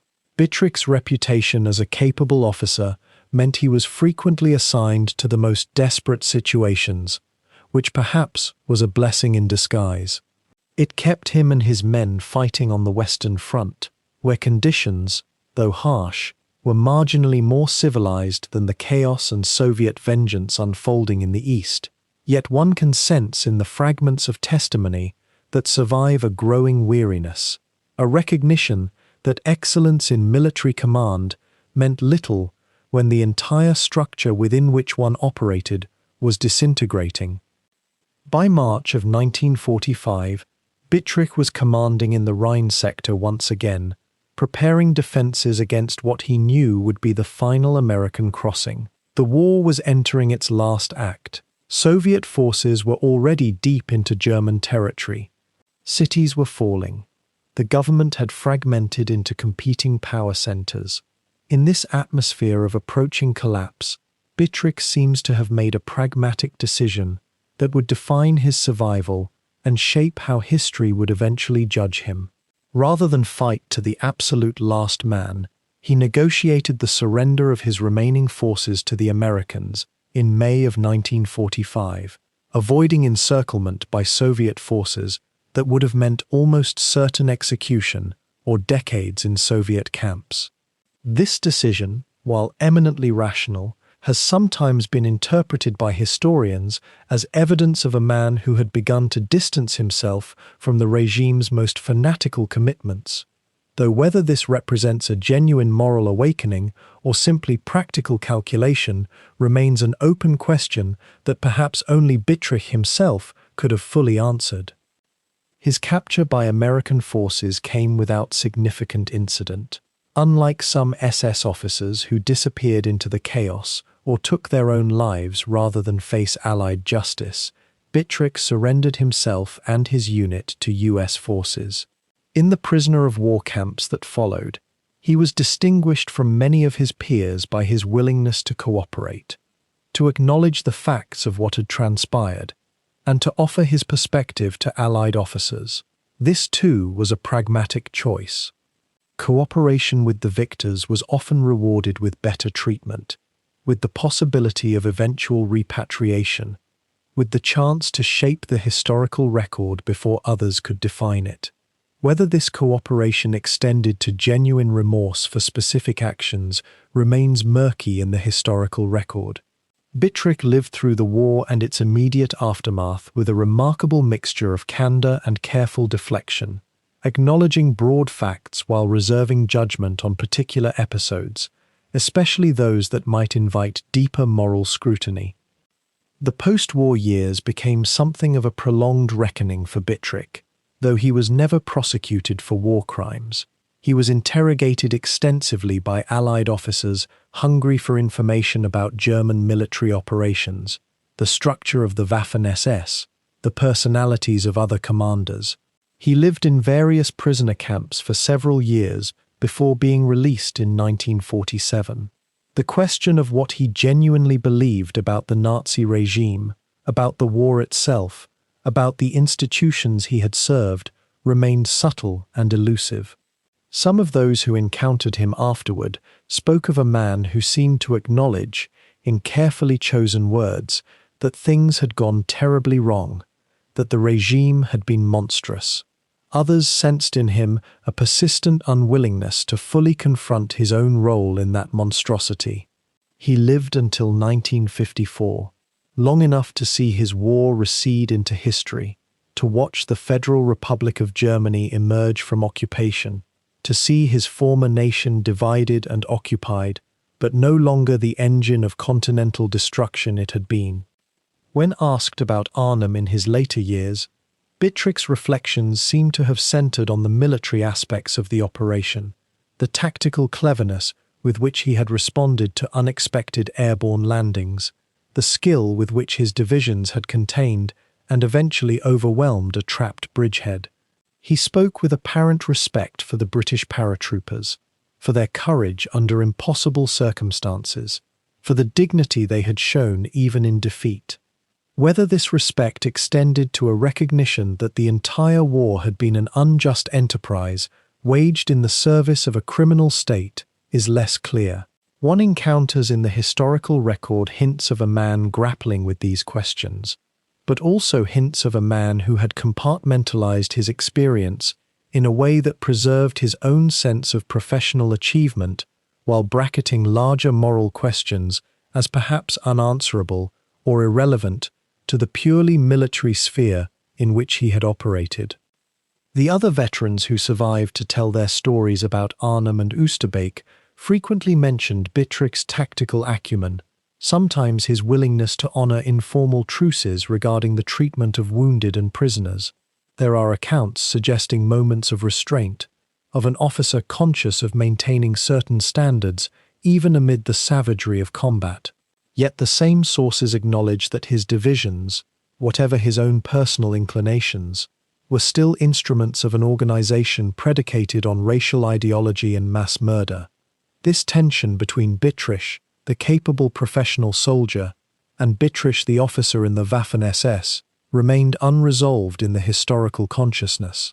He lived in relative obscurity in post-war Germany, avoided the spotlight, made himself available to historians in a controlled and selective way, and passed from the world in the early 1950s without making any dramatic public confession or recantation. What he carried with him into death, regarding his own conscience and his role in the war, remained his private mystery. When the war ended in May of 1945, Wilhelm Bittrich was captured by British forces in the chaos of Germany's collapse, and in the years that followed, his life took on the peculiar quality of a man suspended between two worlds. The Third Reich was gone, dissolved into ash and memory, and yet the man who had served it remained, alive in a world that seemed almost embarrassed by his continued existence. He spent time in various prisoner camps, questioned by intelligence officers who recognized in him something unusual, not a fanatic, but a professional soldier who had operated within a system of such profound darkness that the very act of surviving it seemed to demand explanation. What becomes apparent to anyone who studies the trajectory of his later life is how deliberately he seemed to withdraw from grand historical narratives altogether. Bittrich was released from captivity in 1947, and he moved to Wolfenbüttel, a quiet town in Lower Saxony, where he lived in relative obscurity for decades. He was not a man of memoir or public reflection. He did not seek platforms or audiences. He seems to have spent his days in the manner of many aging German officers of that era, quietly, without flourish, tending to the small domestic rhythms that constitute a life after history has moved on. And yet his name remained threaded through the historical record, particularly in accounts of Operation Market Garden and the fighting at Arnhem. Historians and military scholars, even as decades accumulated, continued to return to the question of what Bittrich had done and, more troublingly, what it meant. Here was a commander who had earned a reputation among his peers and subordinates as capable, even humane by the standards of the Waffen-SS, an organization so thoroughly implicated in industrial-scale atrocity that the very concept of humanity within it seems to rupture at its seams. How was one to reconcile this? The scholarly consensus, if one can call the perpetual tension between interpretations a consensus, seemed to settle into something like this. Bittrich was a competent military officer who adapted to circumstances, who did not appear to be driven by ideological fervor in the manner of some of his peers, and who nonetheless served faithfully in an organization that perpetrated some of the 20th century's darkest crimes. He was not an architect of genocide, but neither was he ignorant of the world in which he operated. Some historians have suggested, carefully and with appropriate caution, that his reputation for relative restraint and tactical skill may have been overstated in the decades after the war, colored by the testimony of those who survived under his command, and perhaps inclined toward generosity. Others have argued that the very ordinariness of his methods, the absence of theatrical cruelty, made him in some ways more dangerous, more effective, and thus more culpable. These debates continue, as they must, because the questions they pose are not simple ones. What seems most likely, though such things are inherently speculative, is that Bittrich was precisely what he appeared to be in his post-war life, a man attempting to become unremarkable, to sink into the texture of ordinary existence after having occupied a place in extraordinary and terrible events. He died in 1954, at the age of 60, in that quiet German town. The years between his capture and his death were not marked by dramatic redemption or by the performances of contrition that some war criminals undertook. They were simply the years of an aging man, living modestly, perhaps burdened by memory in ways he never publicly acknowledged. The Dutch countryside near Arnhem, where his divisions had fought and where so many paratroopers had fallen, began in those post-war years to heal itself in the way that landscapes do. The shell craters filled with water and became ponds. The charred timber of destroyed buildings was cleared away, and new structures rose in their place. The families who had endured the fighting and the occupation gradually reclaimed their villages, tending their gardens, repairing their lives in the slow, patient manner of people who have learned that survival is its own form of victory.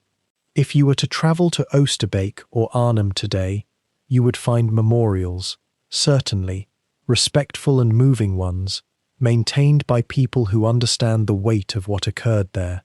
But you would also find the ordinary Dutch world continuing in its unhurried way, children cycling to school, neighbors exchanging greetings, the light falling through the autumn mist, much as it had in 1944.